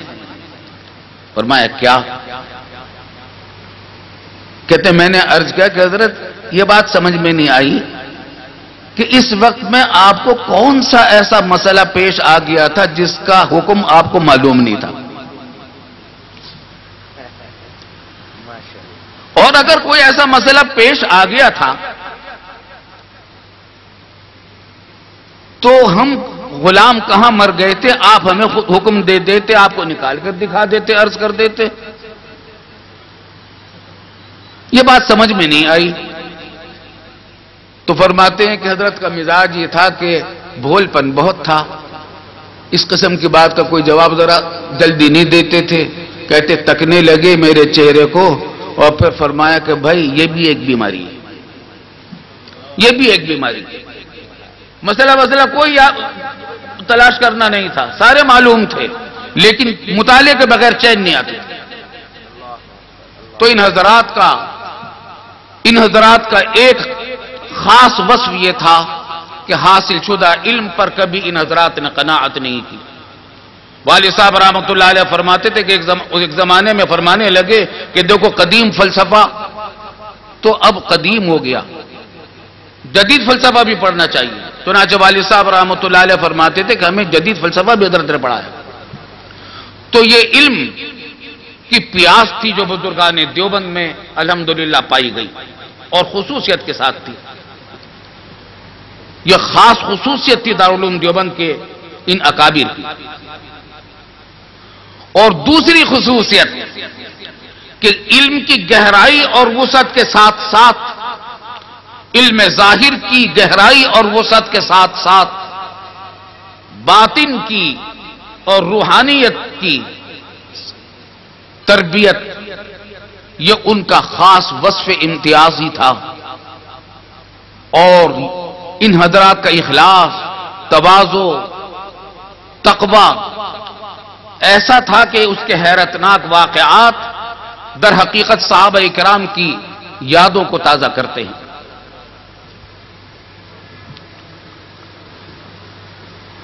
حضرت شیخ الہند رحمۃ اللہ علیہ کا واقعہ میں نے والد صاحب رحمۃ اللہ علیہ سے سنا کہ حکیم الامت حضرت مولانا اشرف علی صاحب تھانوی نمبر اللہ مرقدہ جب دارالعلوم دیوبند سے فارغ التحصیل ہو کر کانپور تشریف لے گئے، وہاں مدرسے میں آپ پڑھاتے تھے. تو اس علاقے میں کچھ حضرات اور تھے جو ذرا کچھ بدعات کی طرف مائل تھے اور بزرگان دیوبند کو کچھ نہیں سمجھتے تھے، اور یہ سمجھتے تھے کہ ان کے پاس کیا علم ہوتا، یہ تو مسجد، یہ معمولی قسم کے لوگ ہیں. تو کچھ اختلاف بھی رکھتے تھے، کچھ بدعات بغیر کی وجہ سے، اور علماء دیوبند کو رنگ میں نہیں لاتے تھے. تو حکیم الامت حضرت تھانوی رحمۃ اللہ علیہ کی دعوت پر شیخ الہند رحمۃ اللہ علیہ کانپور تشریف لائے. اعلان ہوا تو بہت بڑا جم غفیر جمع ہوا، عظیم الشان جلسہ ہوا، حضرت کا بیان شروع ہوا. حضرت شیخ الہند رحمۃ اللہ علیہ کی فصاحت و بلاغت اور علوم و معارف کا کیا ٹھکانہ، ان کا جو بیان شروع ہوا تو پورے مجمع پر ایک سکتے کسی کیفیت طاری ہو گئی، اور علوم و معارف کے دریا بہا دی حضرت نے. ابھی بیان چل رہا تھا کہ وہ حضرات بھی آ گئے جو دوسرے مسلک سے تعلق رکھتے تھے. اس زمانے میں مسلکوں کے درمیان اتنی منافرت نہیں تھی کہ ایک دوسرے کے جلسوں میں شریک نہ ہو. تو وہ آ گئے, آ کر بیٹھے. جیسے ہی حضرت شیخ الہند رحمۃ اللہ علیہ کی نظر ان پر پڑی, فوراً جملہ ادھورا چھوڑ کر ایک سیکنڈ کو کچھ سوچا اور خاموش ہو گئے, اور خاموش ہو کر بیٹھ گئے. حضرت تھانوی رحمۃ اللہ علیہ فرماتے ہیں کہ ہمیں خیال ہوا کہ شاید حضرت کو پیاس لگی ہے یا کھانسی لگی ہے, کوئی دھسکا لگ گیا ہے, یا سانس لینے کے لیے رک گئے ہیں. چند منٹ ہم نے دیکھا مگر حضرت بالکل فارغ ہو گئے. فرماتے ہیں کہ میں نے جا کر حضرت سے سرگوشی کی کہ حضرت کیا بات ہے, پانی پیش کروں کا کہ نہیں, کہ پھر کیا بات ہے, کہ بس اب بیان نہیں ہوگا. تو کہتے ہیں کہ حضرت تھانوی رحمۃ اللہ علیہ فرماتے ہیں کہ میں نے کہا کہ حضرت اب تو بیان کرنے کا وقت آ جاتا. یعنی کیا مطلب ہے کہ حضرات آئے تھے مخالفین, اور بیان سنتے تو پتہ چلتا کہ ہمارے بزرگوں کے پاس کیسا علم ہے. تو کہتے میں نے صرف اتنا ہی کہا کہ حضرت اب تو بیان کرنے کا وقت آ جاتا. حضرت شیخ الہند رحمۃ اللہ علیہ نے کیا جواب دیا؟ فرمایا کہ ہاں یہی خیال مجھے بھی آ گیا تھا, یہی خیال مجھے آ گیا تھا جس کی وجہ سے تقریر چھوڑ دی. کیا مطلب کہ پہلے تقریر اللہ کے لیے کر رہا تھا, اور اب اگر تقریر کروں گا تو دکھانے کے لیے کروں گا. یہ خیال آ گیا تھا کہ اس کو پتہ چلے گا ان لوگوں کو کہ ہمارے پاس کیسے علوم ہیں. یہ دل میں خیال آ گیا تھا, اس خیال کی وجہ سے تقریر کو روک دیا کہ پھر اب تقریر اللہ کے لیے نہیں رہے گی. تو دوسری خصوصیت ہمارے بزرگوں کی یہ تھی کہ علم ظاہر کے ساتھ, فقہ ظاہر کے ساتھ, فقہ باطن کے اندر بھی اللہ تعالیٰ نے ان کو صاحب نسبت اولیاء اللہ بنایا تھا, جس کے بے شمار واقعات ہیں. اور تیسری خصوصیت اور وہ یہ کہ دعوت الی اللہ اور امر بالمعروف اور نہی عن المنکر میں انہوں نے سنت انبیاء کا اتباع کیا. انہوں نے رد بدعات میں کوئی کسر نہیں چھوڑی, اور ہر باطل فرقے کا, ہر باطل نظریے کا رد کیا, لیکن علمی انداز میں کیا, سنجیدہ انداز میں کیا, سنت انبیاء کے مطابق کیا. ہمارے والد صاحب رحمۃ اللہ علیہ فرمایا کرتے تھے کہ امر بالمعروف اور نہی عن المنکر علماء کا بہت بڑا فریضہ ہے, بلکہ علماء کا تعلیم و تعلم کے بعد سب سے بڑا فریضہ یہی امر بالمعروف اور نہی عن المنکر ہے اور انذار ہے. لیکن اس میں سنت انبیاء کو عام طور سے ملحوظ نہیں رکھا جاتا, افراط اور تفریط سے کام لیا جاتا ہے. کبھی مداہنت ہو جاتی ہے کہیں, اور کہیں تشدد کا راستہ اختیار کر لیا جاتا ہے. سنت انبیاء کا طریقہ جو ہے وہ دونوں کے بیچوں بیچ ہے. اور فرمایا کرتے تھے حضرت والد صاحب رحمۃ اللہ علیہ کہ آپ دیکھیں انبیاء کرام علیہم السلام کو, ان کو فرمایا گیا حضرت موسیٰ اور ہارون علیہم السلام کو جب فرعون کو دعوت دینے کے لیے بھیجا گیا تو فرمایا گیا کہ قولا لہ قولا لینا, ان سے تم نرم بات کرنا. والد صاحب رحمۃ اللہ علیہ فرماتے تھے کہ ہمارے مخاطب فرعون سے زیادہ گمراہ نہیں, اور ہم موسیٰ اور ہارون سے بڑے مسلح نہیں ہیں. جب موسیٰ اور ہارون کو فرعون کے مقابلے میں سخت کلامی کی اجازت نہیں دی گئی تو ہمیں اپنے مخالفوں کے مقابلے میں سخت کلامی کی اجازت کیسے ہو سکتی ہے؟ حضرت نوح علیہ السلام کا واقعہ, حضرت ہود علیہ السلام کا واقعات کلمات قرآن کریم نے ان کو مکالمات بیان کی ہیں. وقت نہیں ہے کہ اس کی تفصیلات میں جایا جائے, لیکن ان مکالمات کو دیکھیں. وہاں قوم گالی دیتی ہے انبیاء کرام علیہم السلام کو, وہ ان کو جھوٹا بھی کہتی ہے, گمراہ بھی کہتی ہے, بے وقوف بھی کہتی ہے, لیکن وہ کیا کہتے ہیں؟ لیس بی ضلالۃ ولکنی رسول من رب العالمین, لیس بی صفاحۃ ولکنی رسول من رب العالمین. تو ہمیشہ ان بزرگوں نے سنت انبیاء کو اختیار کیا اور اعتدال کے ساتھ, نرمی کے ساتھ, خیر خواہی کے ساتھ انذار کیا ہے. انذار کے معنی اردو میں عام طور سے ترجمہ اس کا ڈرانا کر لیا جاتا ہے. والد صاحب رحمۃ اللہ علیہ فرماتے تھے کہ انذار ڈرانا اس کا پورا ترجمہ نہیں ہے. ڈرانا بچھو اور سانپ کا اور دشمن کا بھی ہوتا ہے، شیر کا بھی ہوتا ہے، لیکن اس کو انذار نہیں کہتے. انذار اس خاص ڈرانے کو کہتے ہیں جو ہمدردی اور خیر خواہی میں کسی کو تکلیف سے بچانے کے لیے ڈرایا جائے. جیسے کہ ماں کسی بچے کو ڈرائے جو انگارے کی طرف جا رہا ہے تو اس کو بتائے اور بچانے کے لیے کہے کہ بیٹا اس کے پاس نہ جانا، ہاتھ جل جائے گا. اس ڈرانے کو انذار کہتے ہیں، جس طرح ماں اپنے بچے کو تکلیف سے بچانے کے لیے ڈراتی ہے. تو انذار تھا انبیاء کرام علیہ السلام کا طریقہ، اور رسول اللہ صلی اللہ علیہ وسلم کو نذیر بنا کر بھیجا گیا. وَلِيُنذِرُوا قَوْمَهُمْ، سورہ توبہ کی جس آیت کو میں نے پڑھا تھا اس کے اندر یہی فریضہ علماء کرام کا بتایا گیا ہے کہ وہ انذار کریں قوم کو.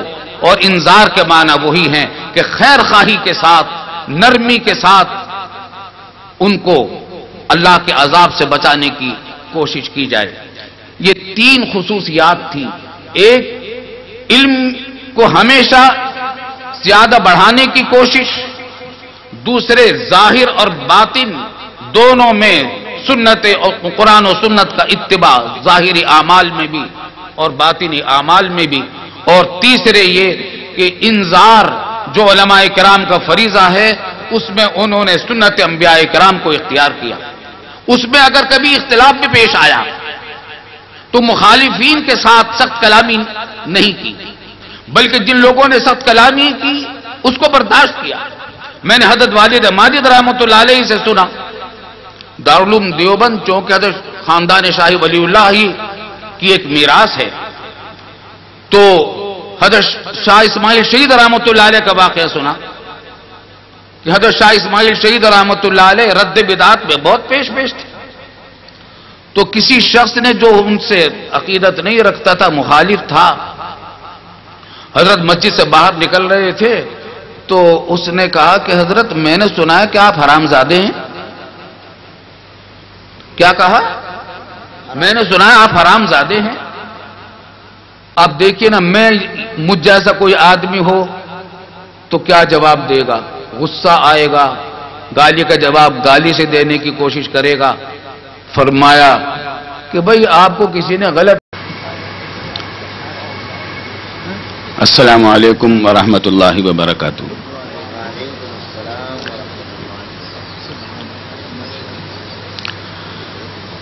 نحمده ونصلي على رسوله الكريم.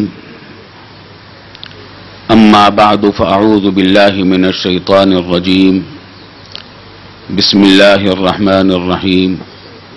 فلولا نفر من كل فرقة منهم طائفة ليتفقهوا في الدين ولينذروا قومهم إذا رجعوا إليهم لعلهم يحذرون. بزرگان محترم، حضرات علماء کرام، عزیز طلبہ اور معزز حاضرین، وقت بہت ہو چکا اور میرا خیال تھا کہ آپ حضرات کافی تھک چکے ہوں گے، لیکن قاری حنیف صاحب نے آپ سے زبردستی یہ اقرار کروایا ہے کہ نہیں تھکے. میں نے زبردستی نہیں کروایا، زبردستی تو پرویز مشرف کرتا ہے. ہم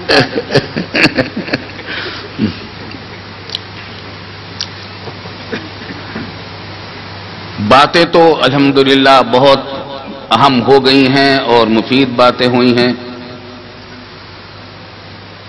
لیکن پھر میں وہیں لوٹتا ہوں اپنے اس جامعہ کی طرف اور اس کے منبع دارالعلوم دیوبند کی طرف. الحمدللہ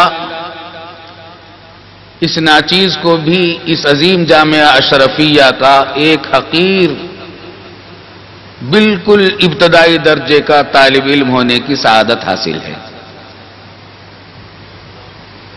اور وہ اس طرح کے تقریباً سن 49 کی بات ہے کہ ہمارے بڑے بھائی جناب محمد ذکی کیفی صاحب مرحوم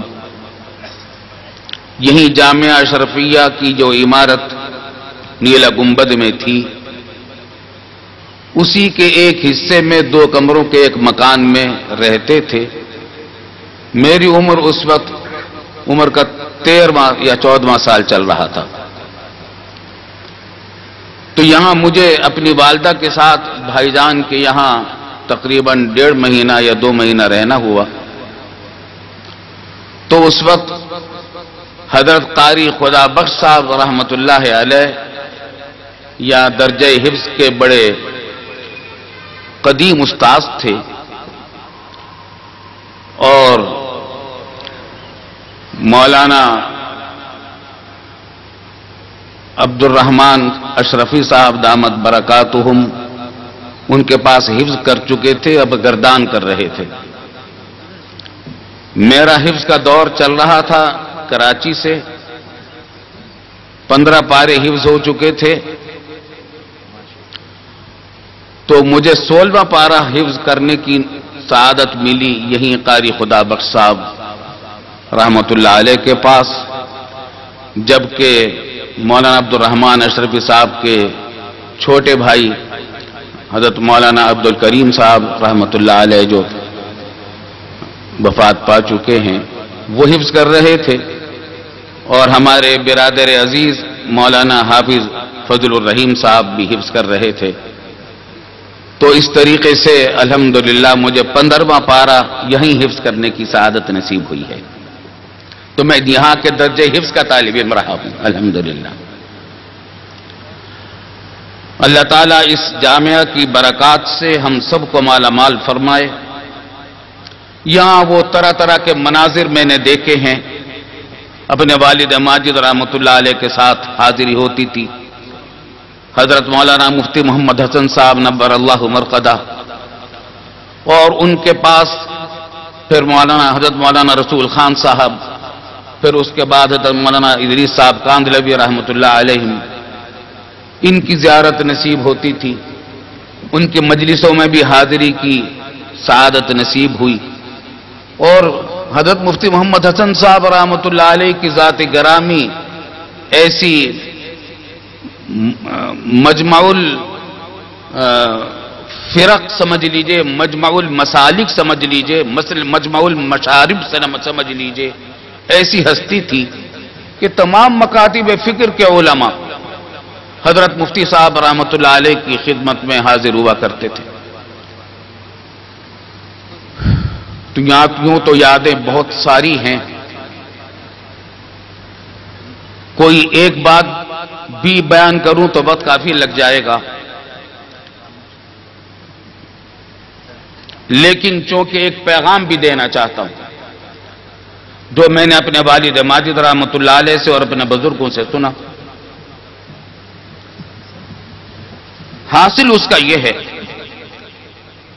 کہ دارالعلوم دیوبند کی جو خصوصیات تھی، جس کی وجہ سے اس کا فیض پوری دنیا میں پھیلا، اور آج کسی مبالغے کے بغیر یہ بات پورے وثوق اور اعتماد اور پورے اطمینان کے ساتھ کہی جا سکتی ہے کہ دنیا کے کسی بھی علاقے میں جہاں کہیں دین کا کام ہو رہا ہے، وہاں دارالعلوم کے فیض کا کچھ نہ کچھ حصہ ضرور موجود ہے،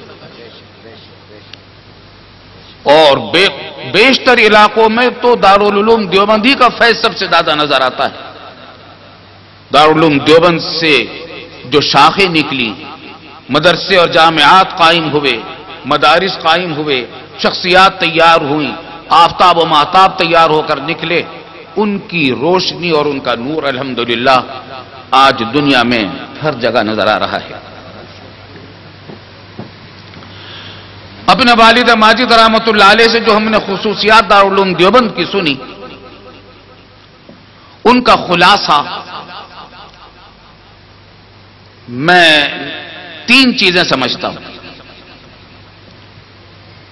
ایک یہ کہ ان حضرات کو اللہ رب العالمین نے علم کی ایسی لگن اور دھن دی تھی کہ اس کے حصول کے لیے انہوں نے ہر قسم کی قربانیاں بھی دی،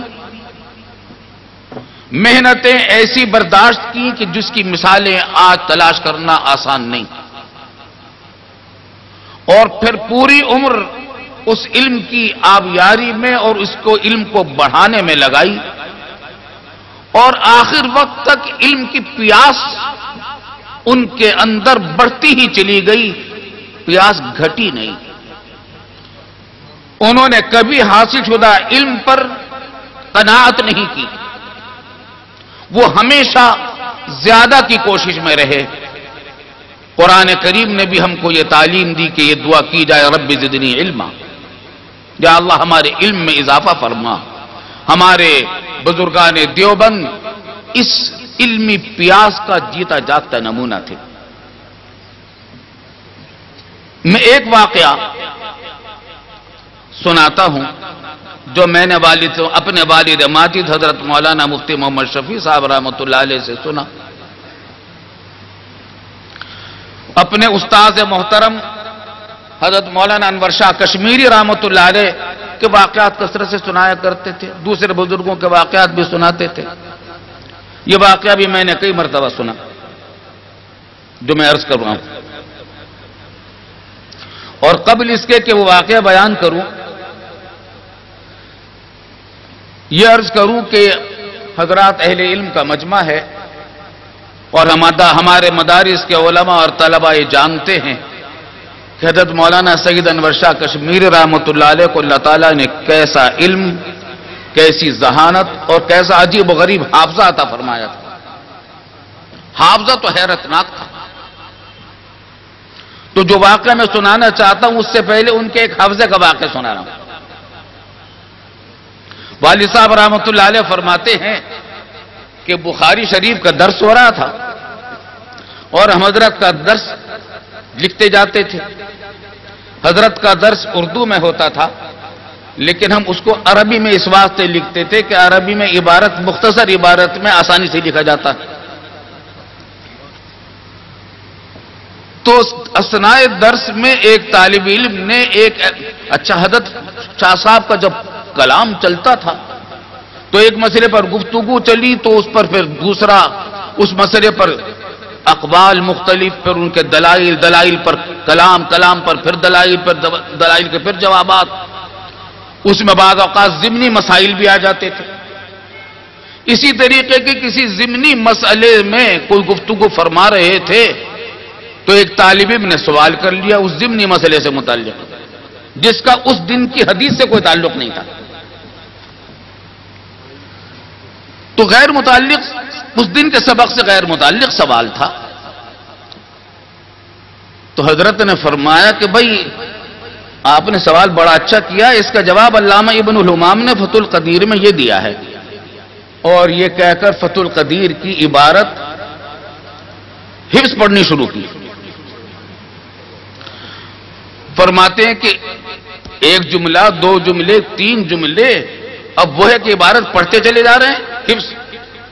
تو ہم حیرت میں ڈوب گئے اور ہمارے قلم رک گئے اور ہم حیرت سے تکنے لگے حضرت شاہ صاحب کو تقریباً آدھے صفحے کی عبارت فتح القدیر کی حفظ سنائی، اور فتح القدیر کا آدھا صفحہ آپ جانتے ہیں باریک ٹائپ پر چھپی ہوئی ہے، تو اگر اب کمپوز کیا جائے تو وہ ایک صفحہ بنتا ہے کم از کم۔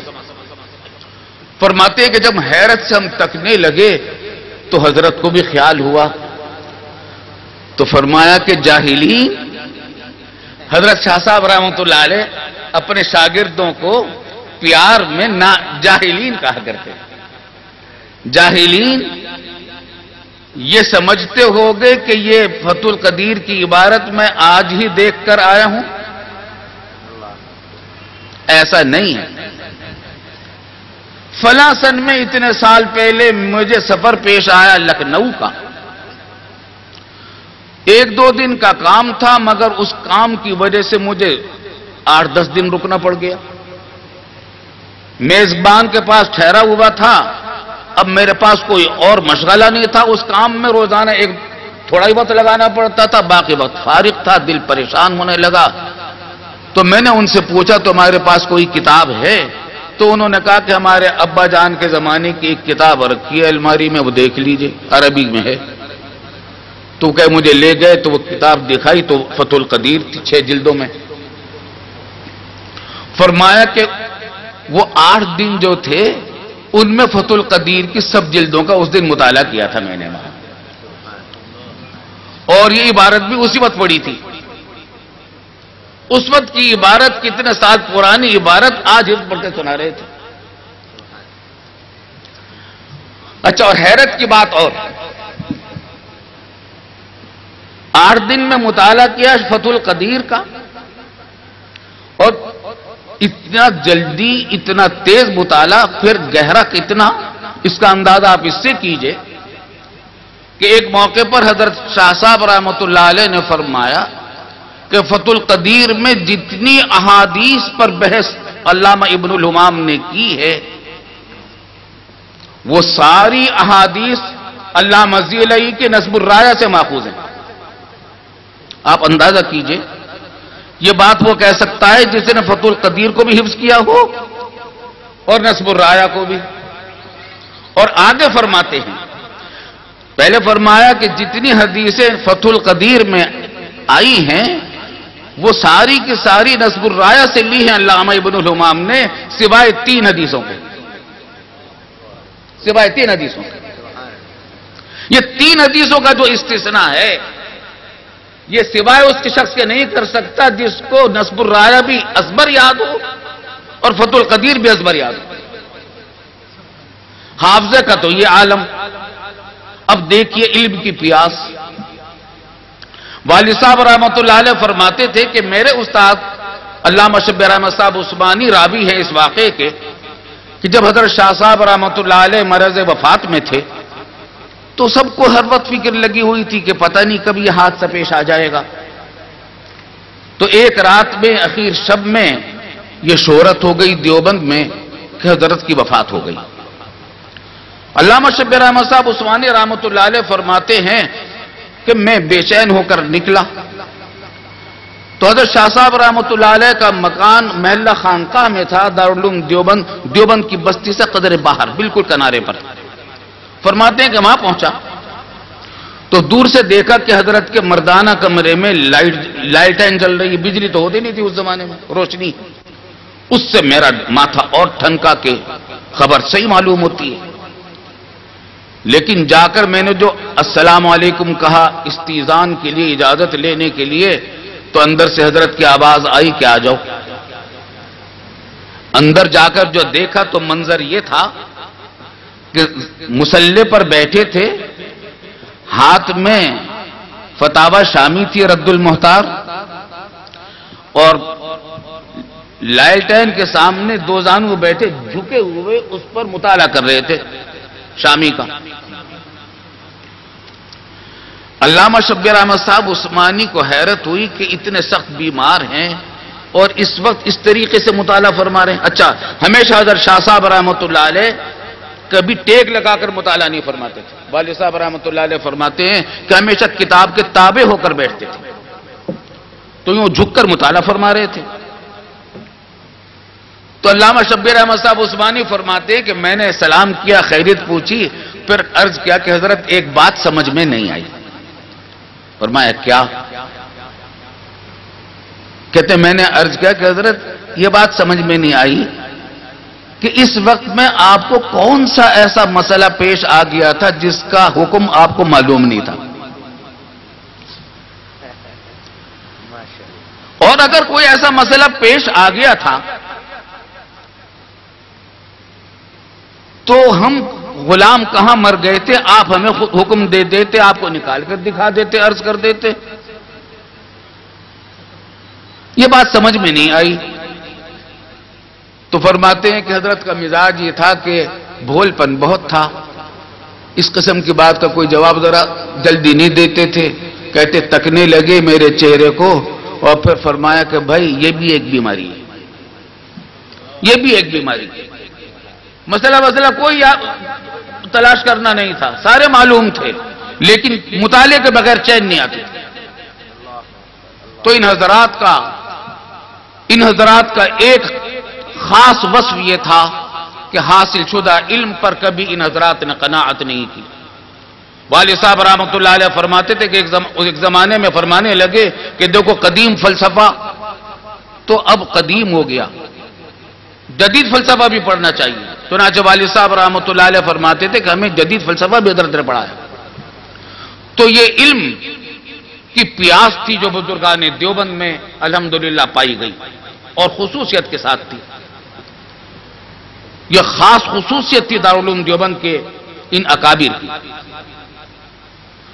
اور دوسری خصوصیت کہ علم کی گہرائی اور وسعت کے ساتھ ساتھ علم ظاہر کی گہرائی اور وسعت کے ساتھ ساتھ باطن کی اور روحانیت کی تربیت، یہ ان کا خاص وصف امتیازی تھا.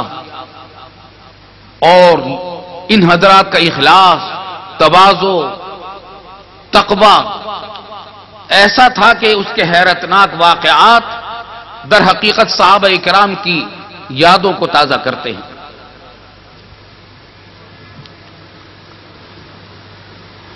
حضرت شیخ الہند رحمۃ اللہ علیہ کا واقعہ میں نے والد صاحب رحمۃ اللہ علیہ سے سنا کہ حکیم الامت حضرت مولانا اشرف علی صاحب تھانوی نمبر اللہ مرقدہ جب دارالعلوم دیوبند سے فارغ التحصیل ہو کر کانپور تشریف لے گئے، وہاں مدرسے میں آپ پڑھاتے تھے. تو اس علاقے میں کچھ حضرات اور تھے جو ذرا کچھ بدعات کی طرف مائل تھے اور بزرگان دیوبند کو کچھ نہیں سمجھتے تھے، اور یہ سمجھتے تھے کہ ان کے پاس کیا علم ہوتا، یہ تو مسجد یہ معمولی قسم کے لوگ ہیں.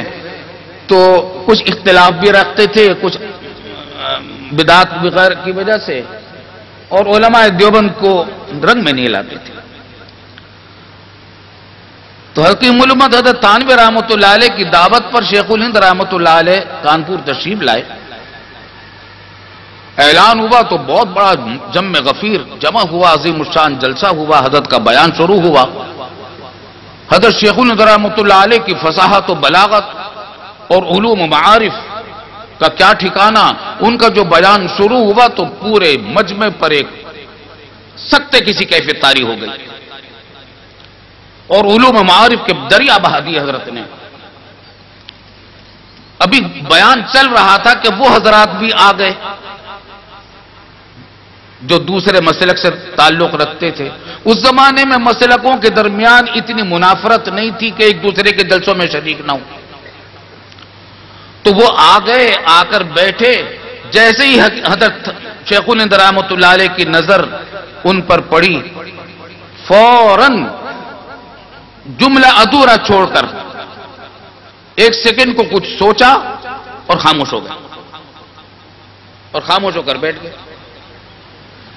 حضرت تھانوی رحمۃ اللہ علیہ فرماتے ہیں کہ ہمیں خیال ہوا کہ شاید حضرت کو پیاس لگی ہے یا کھانسی لگی ہے، کوئی دھسکا لگ گیا ہے، یا سانس لینے کے لیے رک گئے ہیں. چند منٹ ہم نے دیکھا مگر حضرت بالکل فارغ ہو گئے. فرماتے ہیں کہ میں نے جا کر حضرت سے سرگوشی کی کہ حضرت کیا بات ہے، پانی پیش کروں کا کہ نہیں؟ کہ بھئی کیا بات ہے؟ کہ بس اب بیان نہیں ہوگا. تو کہتے ہیں کہ حضرت تھانوی رحمۃ اللہ علیہ فرماتے ہیں کہ میں نے کہا کہ حضرت اب تو بیان کرنے کا وقت آ جاتا. یعنی کیا مطلب ہے کہ حضرات آئے تھے مخالفین، اور بیان سنتے تو پتہ چلتا کہ ہمارے بزرگوں کے پاس کیسا علم ہے. تو کہتے میں نے صرف اتنا ہی کہا کہ حضرت اب تو بیان کرنے کا وقت آ جاتا. حضرت شیخ الہند رحمۃ اللہ علیہ نے کیا جواب دیا؟ فرمایا کہ ہاں یہی خیال مجھے بھی آ گیا تھا، یہی خیال مجھے آ گیا تھا جس کی وجہ سے تقریر چھوڑ دی. کیا مطلب کہ پہلے تقریر اللہ کے لیے کر رہا تھا، اور اب اگر تقریر کروں گا تو دکھانے کے لیے کروں گا. یہ خیال آ گیا تھا کہ اس کو پتہ چلے گا ان لوگوں کو کہ ہمارے پاس کیسے علوم ہیں. یہ دل میں خیال آ گیا تھا، اس خیال کی وجہ سے تقریر کو روک دیا کہ پھر اب تقریر اللہ کے لیے نہیں رہے گی. تو دوسری خصوصیت ہمارے بزرگوں کی یہ تھی کہ علم ظاہر کے ساتھ، فقہ ظاہر کے ساتھ فقہ باطن کے اندر بھی اللہ تعالیٰ نے ان کو صاحب نسبت اولیاء اللہ بنایا تھا، جس کے بے شمار واقعات ہیں. اور تیسری خصوصیت اور وہ یہ کہ دعوت الی اللہ اور امر بالمعروف اور نہیں انل منکر میں انہوں نے سنت انبیاء کا اتباع کیا. انہوں نے رد بدعات میں کوئی کسر نہیں چھوڑی اور ہر باطل فرقے کا، ہر باطل نظریے کا رد کیا، لیکن علمی انداز میں کیا، سنجیدہ انداز میں کیا، سنت انبیاء کے مطابق کیا. ہمارے والد صاحب رحمۃ اللہ علیہ فرمایا کرتے تھے کہ امر بالمعروف اور نہی عن المنکر علماء کا بہت بڑا فریضہ ہے، بلکہ علماء کا تعلیم و تعلم کے بعد سب سے بڑا فریضہ یہی امر بالمعروف اور نہی عن المنکر ہے اور انذار ہے. لیکن اس میں سنت انبیاء کو عام طور سے ملحوظ نہیں رکھا جاتا، افراط اور تفریط سے کام لیا جاتا ہے. کبھی مداہنت ہو جاتی ہے کہیں، اور کہیں تشدد کا راستہ اختیار کر لیا جاتا ہے. سنت انبیاء کا طریقہ جو ہے وہ دونوں کے بیچوں بیچ ہے. اور فرمایا کرتے تھے حضرت والد صاحب رحمۃ اللہ علیہ کہ آپ دیکھیں انبیاء کرام علیہ السلام کو، ان کو فرمایا گیا حضرت موسیٰ اور ہارون علیہ السلام کو جب فرعون کو دعوت دینے کے لیے بھیجا گیا تو فرمایا گیا کہ قولا لہ قولا لینا، ان سے تم نرم بات کرنا. والد صاحب رحمۃ اللہ علیہ فرماتے تھے کہ ہمارے مخاطب فرعون سے زیادہ گمراہ نہیں اور ہم موسیٰ اور ہارون سے بڑے مسلح نہیں ہیں. جب موسیٰ اور ہارون کو فرعون کے مقابلے میں سخت کلامی کی اجازت نہیں دی گئی تو ہمیں اپنے مخالفوں کے مقابلے میں سخت کلامی کی اجازت کیسے ہو سکتی ہے؟ حضرت نوح علیہ السلام کا واقعہ، حضرت ہود علیہ السلام کا واقعات کلمات قرآن کریم نے ان کو مکالمات بیان کی ہیں. وقت نہیں ہے کہ اس کی تفصیلات میں جایا جائے، لیکن ان مکالمات کو دیکھیں. وہاں قوم گالی دیتی ہے انبیاء کرام علیہ السلام کو، وہ ان کو جھوٹا بھی کہتی ہے، گمراہ بھی کہتی ہے، بے وقوف بھی کہتی ہے، لیکن وہ کیا کہتے ہیں؟ لیس بی ضلالۃ ولکنی رسول من رب العالمین، لیس بی صفاحۃ ولکنی رسول من رب العالمین. تو ہمیشہ ان بزرگوں نے سنت انبیاء کو اختیار کیا اور اعتدال کے ساتھ، نرمی کے ساتھ، خیر خواہی کے ساتھ انذار کیا ہے. انذار کے معنی اردو میں عام طور سے ترجمہ اس کا ڈرانا کر لیا جاتا ہے. والد صاحب رحمۃ اللہ علیہ فرماتے تھے کہ انذار، ڈرانا اس کا پورا ترجمہ نہیں ہے. ڈرانا بچھو اور سانپ کا اور دشمن کا بھی ہوتا ہے، شیر کا بھی ہوتا ہے، لیکن اس کو انذار نہیں کہتے. انذار اس خاص ڈرانے کو کہتے ہیں جو ہمدردی اور خیر خواہی میں کسی کو تکلیف سے بچانے کے لیے ڈرایا جائے. جیسے کہ ماں کسی بچے کو ڈرائے جو انگارے کی طرف جا رہا ہے تو اس کو بتائے اور بچانے کے لیے کہے کہ بیٹا اس کے پاس نہ جانا، ہاتھ جل جائے گا. اس ڈرانے کو انذار کہتے ہیں، جس طرح ماں اپنے بچے کو تکلیف سے بچانے کے لیے ڈراتی ہے. تو انذار تھا انبیاء کرام علیہ السلام کا طریقہ، اور رسول اللہ صلی اللہ علیہ وسلم کو نذیر بنا کر بھیجا گیا. وَلِيُنذِرُوا قَوْمَهُمْ، سورہ توبہ کی جس آیت کو میں نے پڑھا تھا اس کے اندر یہی فریضہ علماء کرام کا بتایا گیا ہے کہ وہ انذار کرے قوم کو. اور انذار کے معنی وہی ہیں کہ خیر خواہی کے ساتھ، نرمی کے ساتھ ان کو اللہ کے عذاب سے بچانے کی کوشش کی جائے. یہ تین خصوصیات تھی. ایک، علم کو ہمیشہ زیادہ بڑھانے کی کوشش. دوسرے، ظاہر اور باطن دونوں میں سنت اور قرآن و سنت کا اتباع، ظاہری اعمال میں بھی اور باطنی اعمال میں بھی.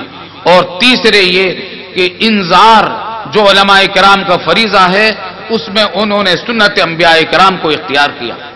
اس میں اگر کبھی اختلاف بھی پیش آیا تو مخالفین کے ساتھ سخت کلامی نہیں کی، بلکہ جن لوگوں نے سخت کلامی کی اس کو برداشت کیا. میں نے حضرت والد ماجد رحمۃ اللہ علیہ سے سنا، دارالعلوم دیوبند چونکہ حضرت خاندان شاہی ولی اللہ ہی کی ایک میراث ہے، تو حضرت شاہ اسماعیل شہید رحمۃ اللہ علیہ کا واقعہ سنا کہ حضرت شاہ اسماعیل شہید رحمۃ اللہ علیہ رد بدعات میں بہت پیش تھے. تو کسی شخص نے جو ان سے عقیدت نہیں رکھتا تھا، مخالف تھا، حضرت مسجد سے باہر نکل رہے تھے تو اس نے کہا کہ حضرت میں نے سنا ہے کہ آپ حرام زادے ہیں. کیا کہا؟